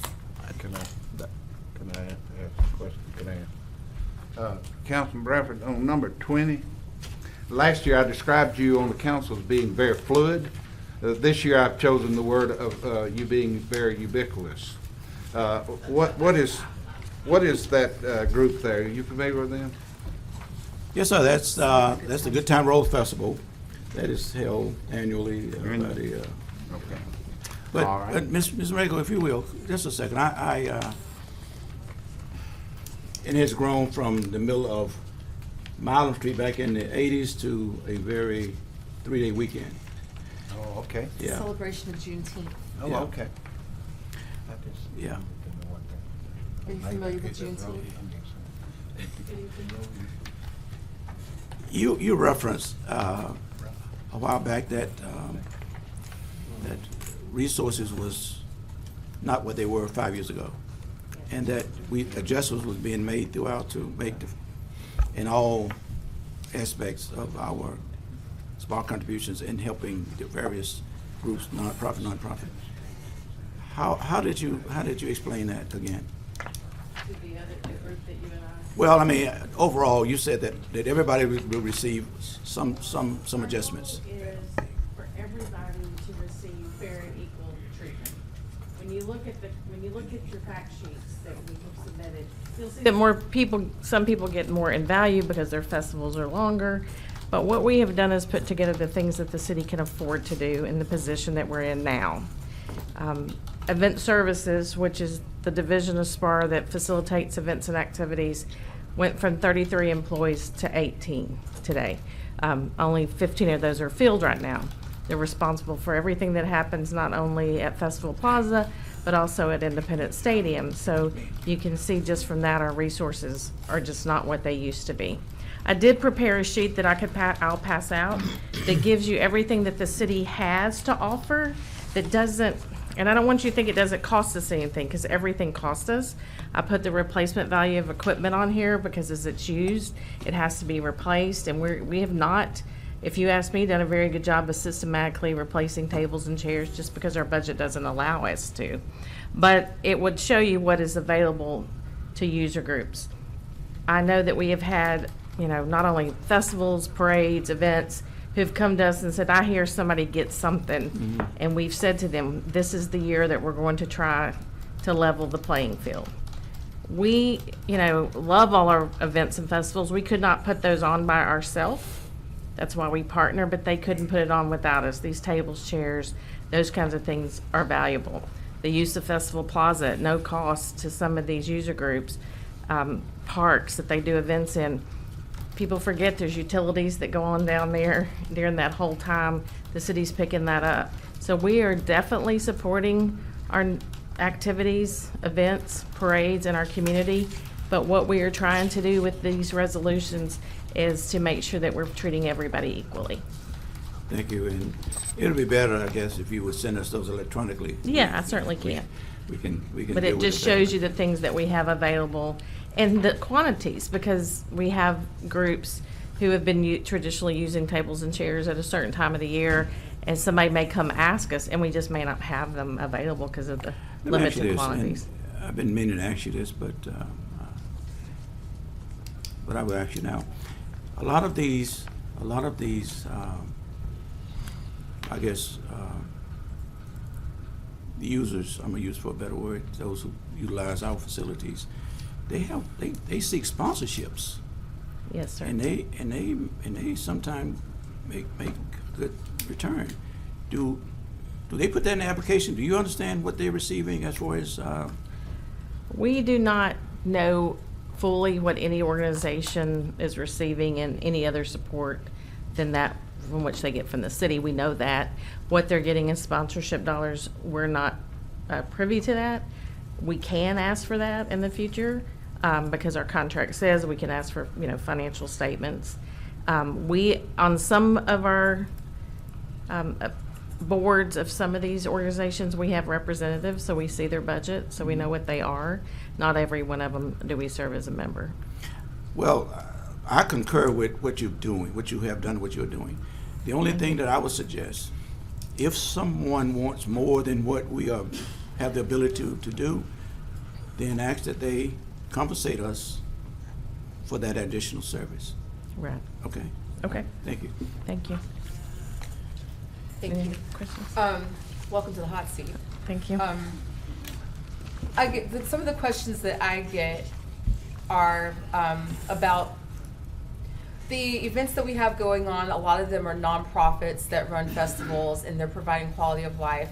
We're also starting to see more for-profits doing the same thing, and they're also getting, we're having cooperative endeavor agreements with them as well, providing some things in kind. Why are we doing that? Well, because our goal is to, parks, recreation, is to provide quality of life activities and events that not all of us can consider the same things leisure activities. Running on the parkway may be one person's thought of a leisure activity. Going to an event at Festival Plaza or in one of our parks is really somebody else's. And so our goal is to provide as many quality of life recreational activities we can. The problem is our budget doesn't allow for us to do that on our own. We don't have the money to create something at a park, or we don't have the money to create a festival. So we have to partner. And honestly, whether they're for-profit or nonprofit, as long as we can create a good quality event. Right now, both of the organizations we're supporting who's providing quality of life events that are for-profit, such as 4th of July, Crawfest, those are all free to the public. There's no charge for them.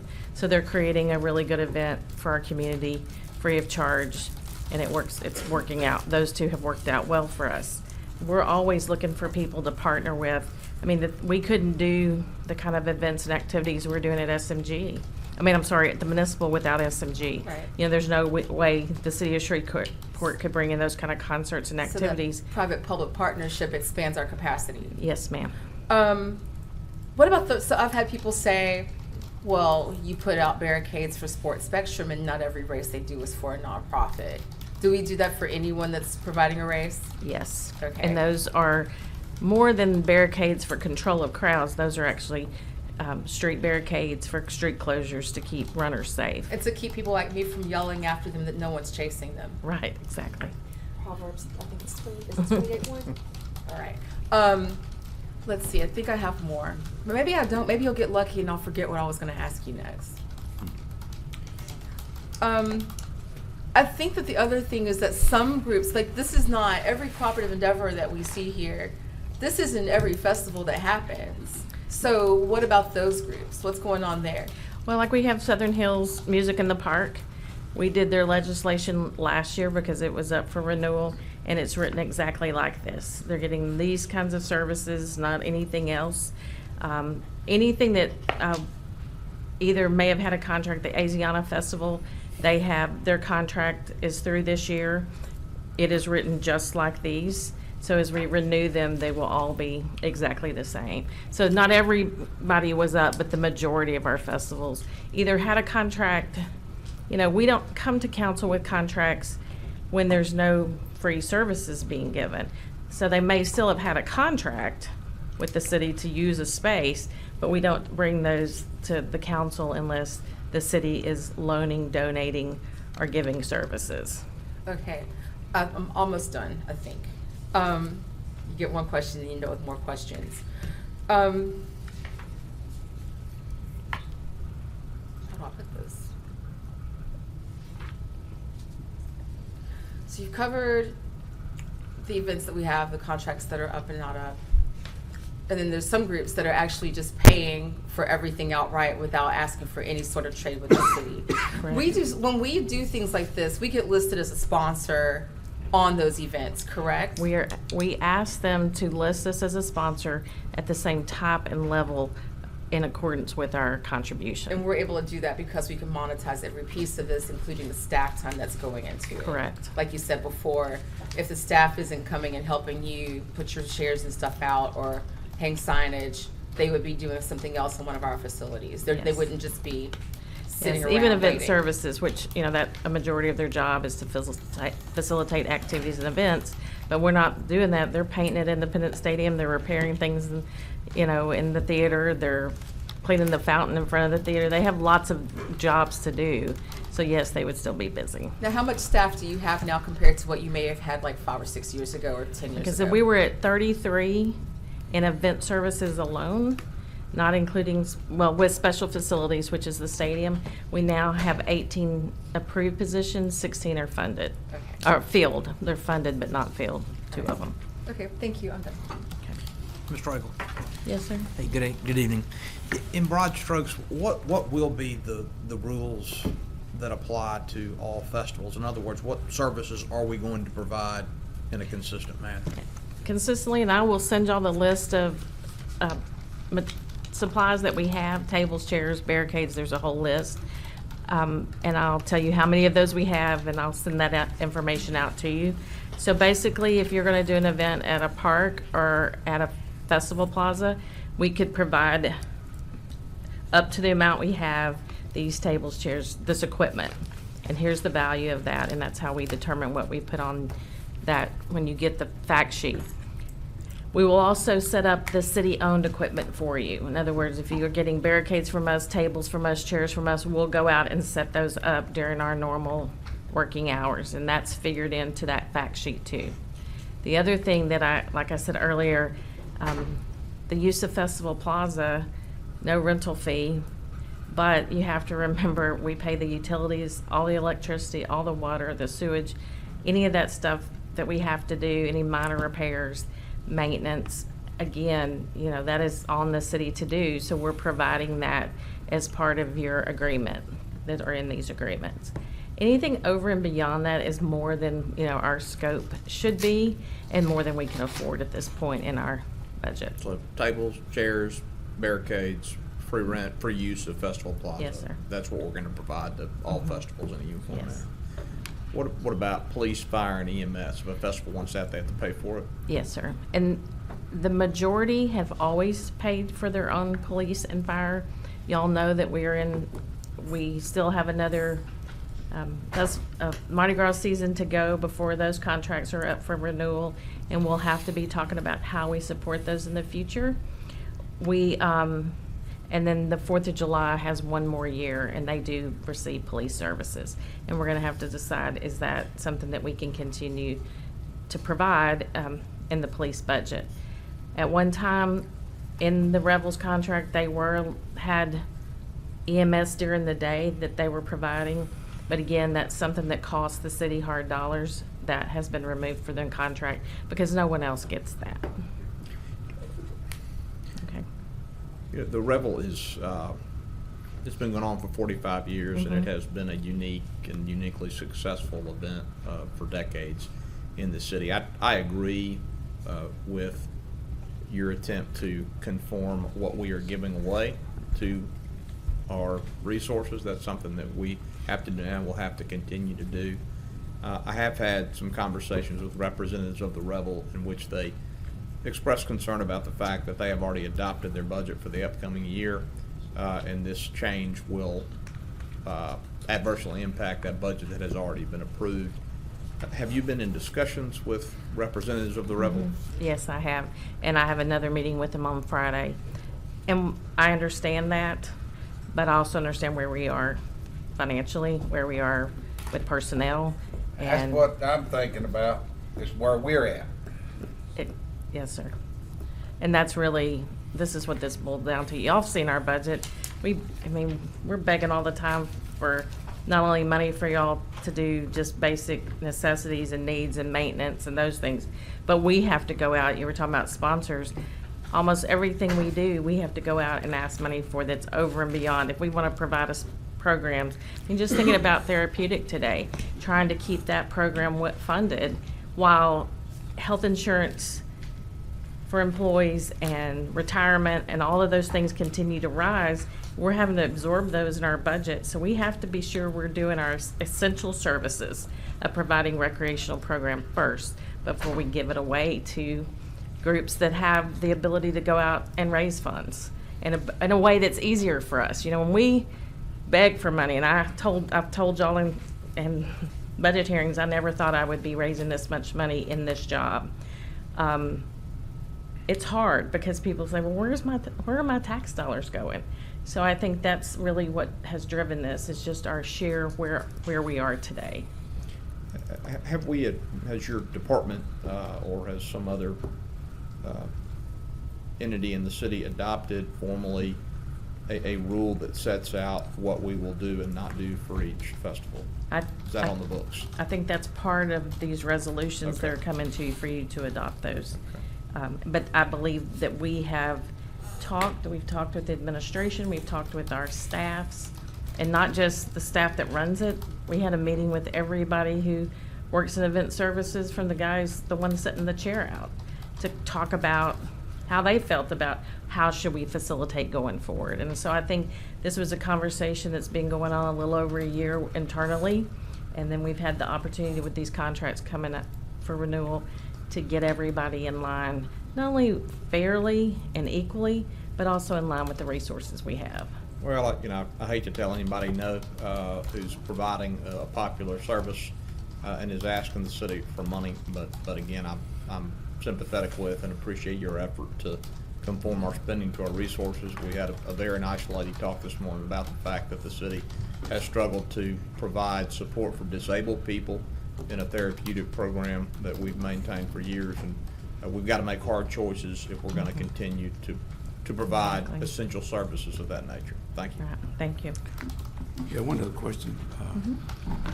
Shall I be remiss if I didn't tell you how much I admire you and the job you do? You're a wonderful asset to the city. One other question was. I thought there was a butt coming. So I'm glad there wasn't. Okay. My question is, in regards to organizations that are not utilizing city property for events, what is our policy on going out to private property who wants to utilize our resources? You have approved before, and they'll come back up for renewal. For instance, the barbecue that happens on North Market. Yeah, sure. Why is there, the Heroes Barbecue that we do, those are not on city property.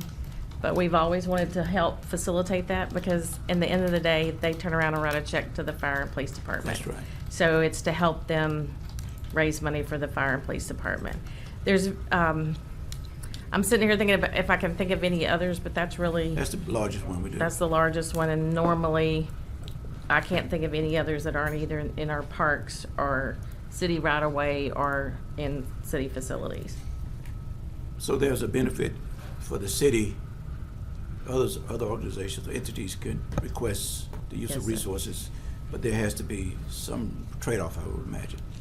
Yes. Yeah. And all of these, according to the way we have to write them, have to serve a public purpose, public benefit. Public service purpose, okay. All right, thank you very Okay. much. Mr. Chairman, before we move on to the introduction of ordinances, I would like to recognize the distinguished President of the Caddo Parish Commission, Commissioner Mario Chavez. Stand up and let everybody see you. Thank you, Mr. Chairman. I believe I left it, where is there a motion to introduce these resolutions? Well, we made the motion, I think. Who made it? I made the motion. All right, okay, then that's Mr. Thompson. We're now into ordinances to be adopted. Ordinance number 10 amends the 2020 Grant Special Revenue Fund budget. Is there an introduction? Ordinance number 11 revises Chapter 78, Article 4, Streets, Sidewalks, and Other Public Places, Construction, Excavations of the City of Shreveport Code of Ordinances relative to construction, excavations, and bores in the city's public right-of-way. Ordinance number 12 will add and enact Section 26-25 of the Chapter 26 Finance, Article 1 in general of the City of Shreveport's Code of Ordinances relative to a chief financial officer. Ordinance 13 amends the Metropolitan Planning Commission's fee schedule for the city's Unified Development Code relative to fees for the Neighborhood Participation Plan as well as for the wireless telecommunications. and it otherwise provides with respect thereto. Ordinance number 14 amends the Code of Ordinances by adding Division 2 of Article 5 of Chapter 26 relative to the creation and establishment of a Shreveport City Prosecutors Pretrial Diversion Program Special Revenue Fund. Ordinance number 15 adopts the 2020 Diversion Program Special Revenue Fund. Ordinance 16 amends the 2020 General Fund budget.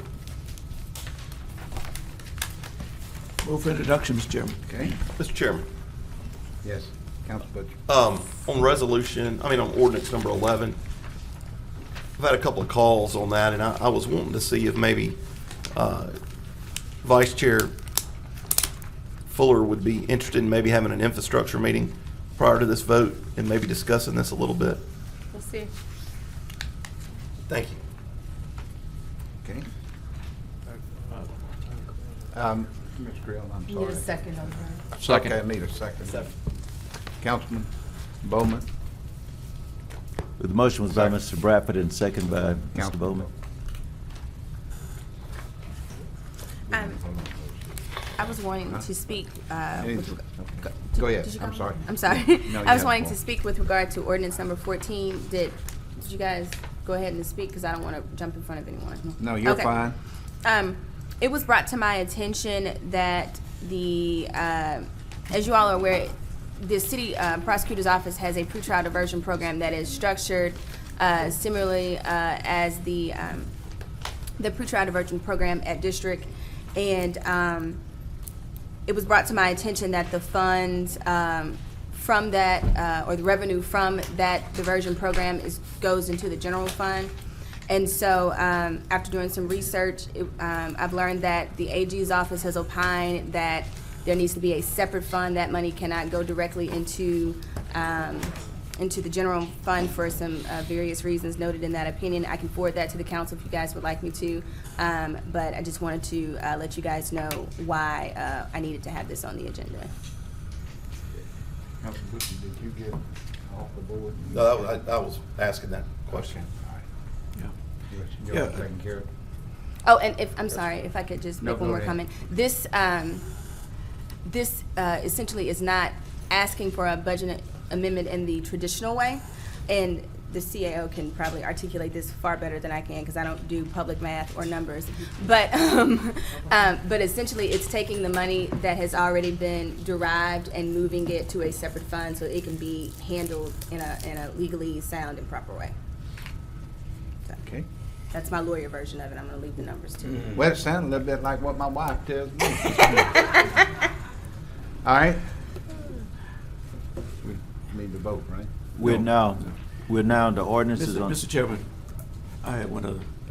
Oh, I'm sorry, Councilman Okay. Bradford. See that.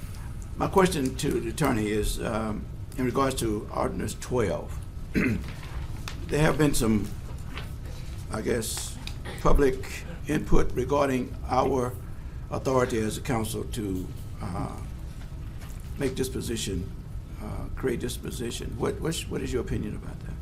Yes, sir. I was answering this question just earlier, so let me pull up. Essentially, the charter is structured in such a way that it allows for the council to make amendments via, and I use that term loosely, but make amendments via ordinances to change the how things are done with regard to the operation of the city government. Specifically, sorry, just give me 1 second. Specifically, I'm referring to section 4.20, and it indicates that by ordinance, the council shall have the exclusive power to create and establish new functions of the city government and assign responsibility for administering the same. And also, upon recommendation of the mayor, this is me paraphrasing, upon recommendation of the mayor to reassign or terminate functions, offices, and duties which have been specifically assigned by the charter. However, no such ordinance shall change the duties and responsibilities assigned to elective officers and for fire and police departments. And when it says elective officers, it's referring to section 3.01, which specifically references the mayor and the members of council. So essentially, yes, it is lawful to do this. The council can, upon the mayor's recommendation, assist with the restructuring of city government by terminating functions, creating functions, reallocating functions. It just cannot do so with regard to the office of the mayor, these 7 city council members, and police and fire. Thank you, City Attorney. Yes, sir. Mr. Chairman. Y'all keeping me busy today. Yeah. Councilman Nichols? Mr. Crowell, I hear you saying that I can't vote myself out of a job up here. Is that Basically, what you're saying? that's exactly what I'm telling you, sir. I'll comment that I'm not opposed to the creation of the position of Chief Financial Officer. I certainly think that Ms. Jones is a very fine choice for that position.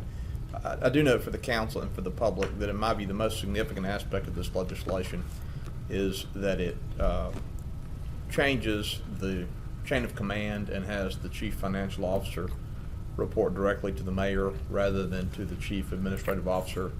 That is a significant change that I think we should give thought. Thank you. Give thought in which way, Councilman? Councilman Bradford, the arrangement for the past more than 4 decades, to my understanding, has been that all department heads have reported to the Chief Administrative Officer, with the exception of Police and Fire, which report to the mayor. In my perfect world, we would have an apolitical Chief Administrative Officer or City Manager, which does not change necessarily with administrations, and which is responsible for in the first instance, the administration of the city. And so I think moving away from our present arrangement in which the Chief Administrative Officer has supervisory authority over the Finance Department, and toward a situation in which the mayor supervises the CFO is a significant change to the structure of our government that should be considered before we take action. Mayor Perkins. Yeah, I'll respond to that. That's not true that every department head reports to the mayor. As a matter of fact, the charter actually outlines specific departments that do have to report to the CAO, so that wasn't correct about that. Also, if the CAO reports to the mayor and somebody underneath the CAO is reporting to them, the mayor in any scenario always has the authority to come down and dictate anything in finance that they wanted to. So it's just a weird organizational nuance. I will say though, I mean, Councilman Nicholson, your proposal is a pretty massive proposal, and it's not been a secret that you've wanted to restructure government since last year. But that is us changing the rules when circumstance changes. So I want to be very clear on that, what that recommendation entails on taking away authority from the mayor and channeling it through anybody else, or saying apolitical. So I just want to put that on the record. Now, y'all been trying to change the mayor power for a long time, and now today, Jesus Christ, we just... Councilman Green, you have the floor. Thank you, Mr. Chair. Mr. Mayor, even without this, wouldn't you still have the authority that even if they came to the CAO, if you didn't like it, you the mayor, right? Yeah. So yeah, even if you have the CFO report to the CAO, yeah, absolutely. Okay. I just, okay. But we talked about that yesterday, and you said the CFO is going to report to you. Absolutely. Yeah. So that would be ideal. But if you all want to put like an intermediate step in between, then I wouldn't support that. No, I'm good. It needs to report to you. Okay. Okay, I have Ms. Vice Chair Fuller on the board. Thank you, Chair. I feel like it's been said a few ways. I'm going to say it my way now. Moving Mrs. Jones from CAO to Finance Director when she has the ability and provides the institutional knowledge and the continuity is a good move. But I personally believe that giving her a lateral move is even smarter, and it makes better use or excellent use of her skill set, and I completely support that. And I really am not in the mood to micromanage you in that way. as far as the structure of the way that your staff is set up. Okay, thank you. All right. Thank you, Ms. Bowler. All right, where are we, Mr. Thompson? We're now on the ordinances on second reading and final passage. Ordinance number 3 amends the 2020 Downtown Entertainment Economic Development Special Revenue Fund budget. So move. Second? Motion by Councilman Green, second by Councilman Bradford. Any discussion? Please vote. Motion passes 7-0. Ordinance number 4 amends the 2020 Community Development Special Revenue Fund budget. So move. Second? Okay, motion by Councilman Green, second by Councilman Bradford. Any discussion? Let's vote. Ordinance number 5 amends section 50-157 concerning spitting in public places. So moved. Ms. Fuller just won't push the I button. did push the button. It's all lit up. Push it Oh, I twice. can't hear you over there from under this bus. Push it twice and get them tie tracks out the way. Set up a spa day, get rid of them, get them massaged out. So that's a 7-0. Second? Ordinance number 5 amends section 50-157 concerning spitting in public places in the city of Shreveport. Councilman Nixon, motion. Councilman Nixon, and I hear it listening for a second. Second. Councilman Butcher. And my question was, Mr. Chairman, to, Yes. I hear your concern, but how will we enforce this? Councilman Bradford, currently state law, and I understand in the grand scheme of things, this is a small thing, but it came to my attention years ago as a lawyer, and since I'm up here, I thought I would address it. State law understandably and appropriately prohibits spitting in public buildings. That's something that I think ought to be a criminal offense. The city ordinance presently goes a step further and makes it a criminal offense to spit on a sidewalk. That is something that I do with great regularity on the occasions when I am jogging. I don't do that very often, as you can all see, but when I do. And I just think this is an example of a law that might be enforced unequally against different people. So I'd like to make it no longer a criminal offense to spit on the sidewalk. And that's why I've offered this legislation. Thank you. Yes, sir. Good. My imagination was going to these baseball games and football games where these athletes be running up and down the field. That's right. I don't want them going to jail either, you know, so we got to. All right, thank you, Mr. Yes, sir. Okay, let's vote.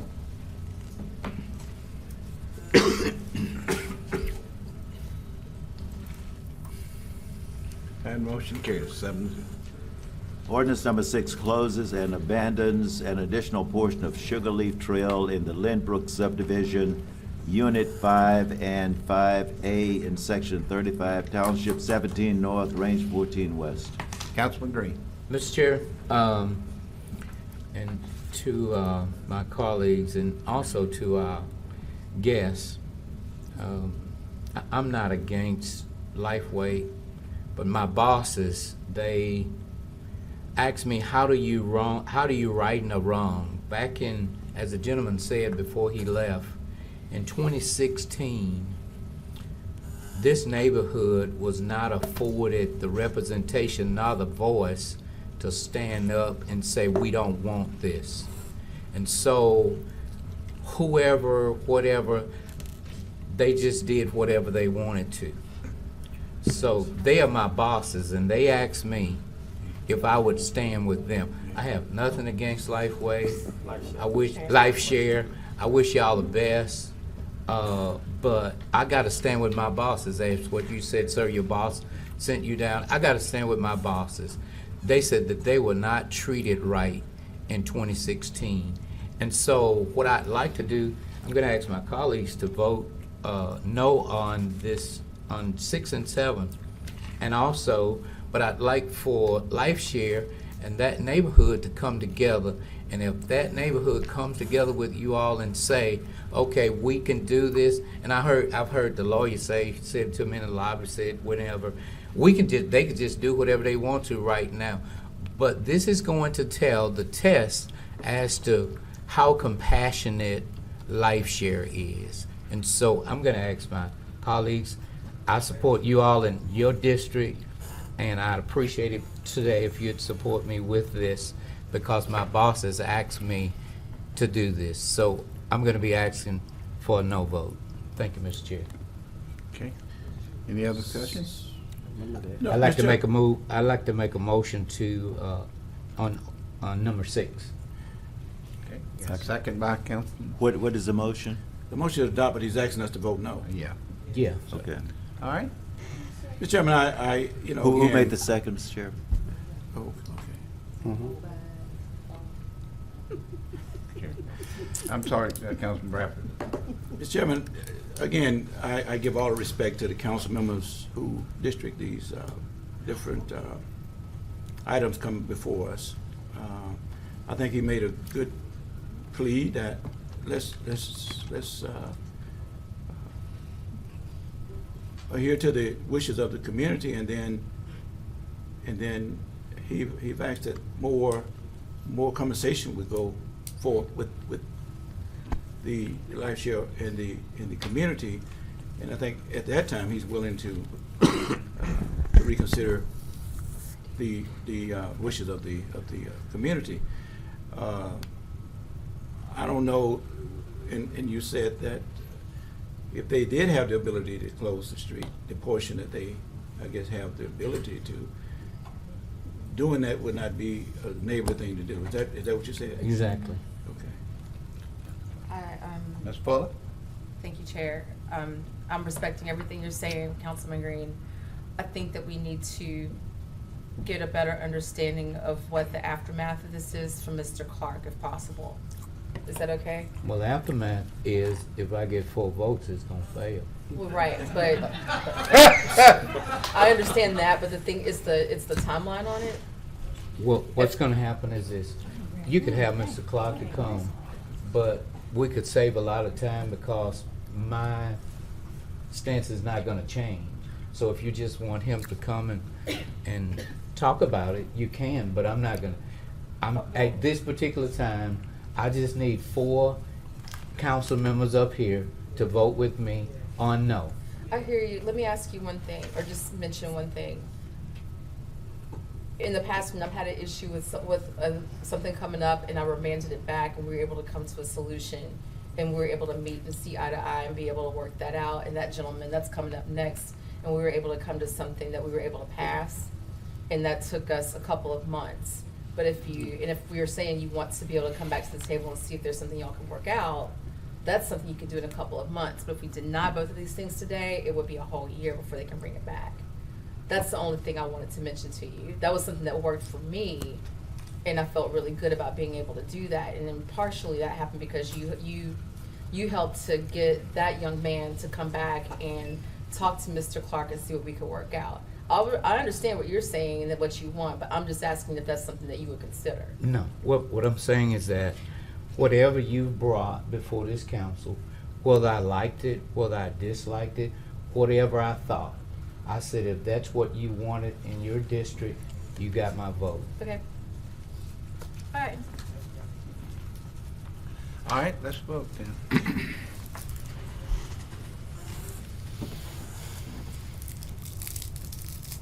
And that fails, 7-0. Okay, Mr. Thompson? Ordinance number 7 is a zoning matter, case number 19-313-C.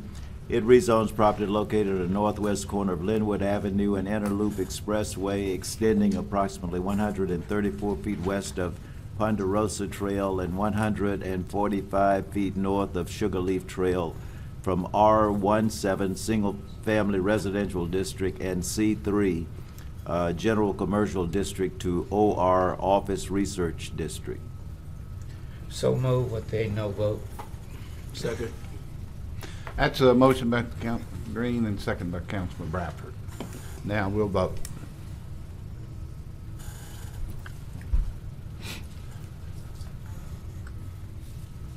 Okay, fails 7. Ordinance number 8 is a zoning case, number 19-425-C.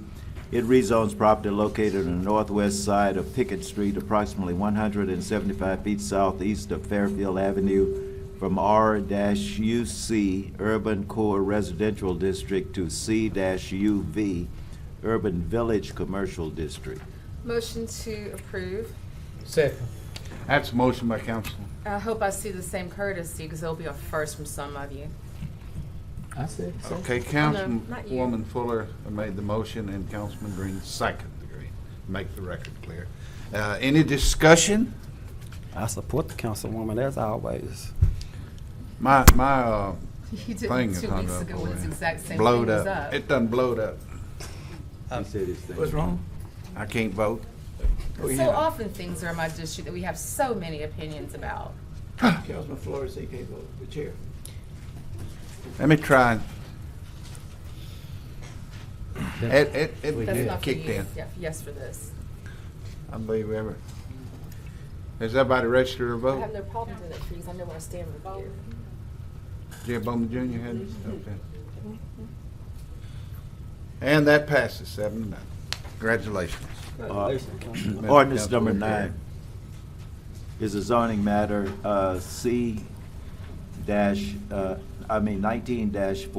19-467-C. It rezones property located approximately 360 feet east of Fern Loop from C1 Neighborhood Commercial District to C3 Commercial, Corridor Commercial District. I move to adopt. Second. I have a motion by Councilman Nicholson and a second by Council Butcher. And any discussion? Let's vote. That sounds so exciting. Councilman Nicholson, congratulations. That passed 7-0. Thank you, sir. Mr. Thompson, do you have any table legislation to be removed today? Not that I know of, Mr. Chair. Do you have, we have no property standards, We have ABO, none, MPC, Chair. ZBA? Mr. Thompson, are there any other appeals? None. Are there any reports from officers, boards, committees? I sure hope we have some public safety and infrastructure next time. Mr. Chairman? Yes. I believe we are going to have a property standards meeting next week. I will inform everybody. I didn't put them on committee. Look pretty, Mr. Gray. Is there a clerk's report? We gave it yesterday, Mr. Chair. Okay, Mayor Perkins, do you have any additional communications to this fine council? I do not, Mr. Okay, Chairman. does any council member have additional communications? Councilman Bradford, get ready, because I know you got something for us. I have nothing, Mr. Chair. All right. Okay, I'm going to take his place. Thank you, Mr. Chairman. I don't know if Mr. Norman's still in here or not, but last night in southeast Shreveport, we experienced a great deal of flooding in some neighborhoods and along Norris Ferry Road and Ellerby Road Estates that left some streets unpassable. It actually ended up being some clogged up drains. And Mr. Norman, I contacted him, and within about 20 to 30 minutes, he had a full crew out there, began working with the parish because some of it was outside the city, and gave those people a lot of relief out there. So I have to commend Public Works for the parish and the city for getting out there so quickly. Could I ask you a question? Would you yield to me? Yes, sir. Was the inquisitor out there making any photos, anything? I believe I saw him ride by on his bicycle. Okay, I don't know. thank you. Any other before the council? This council now is adjourned.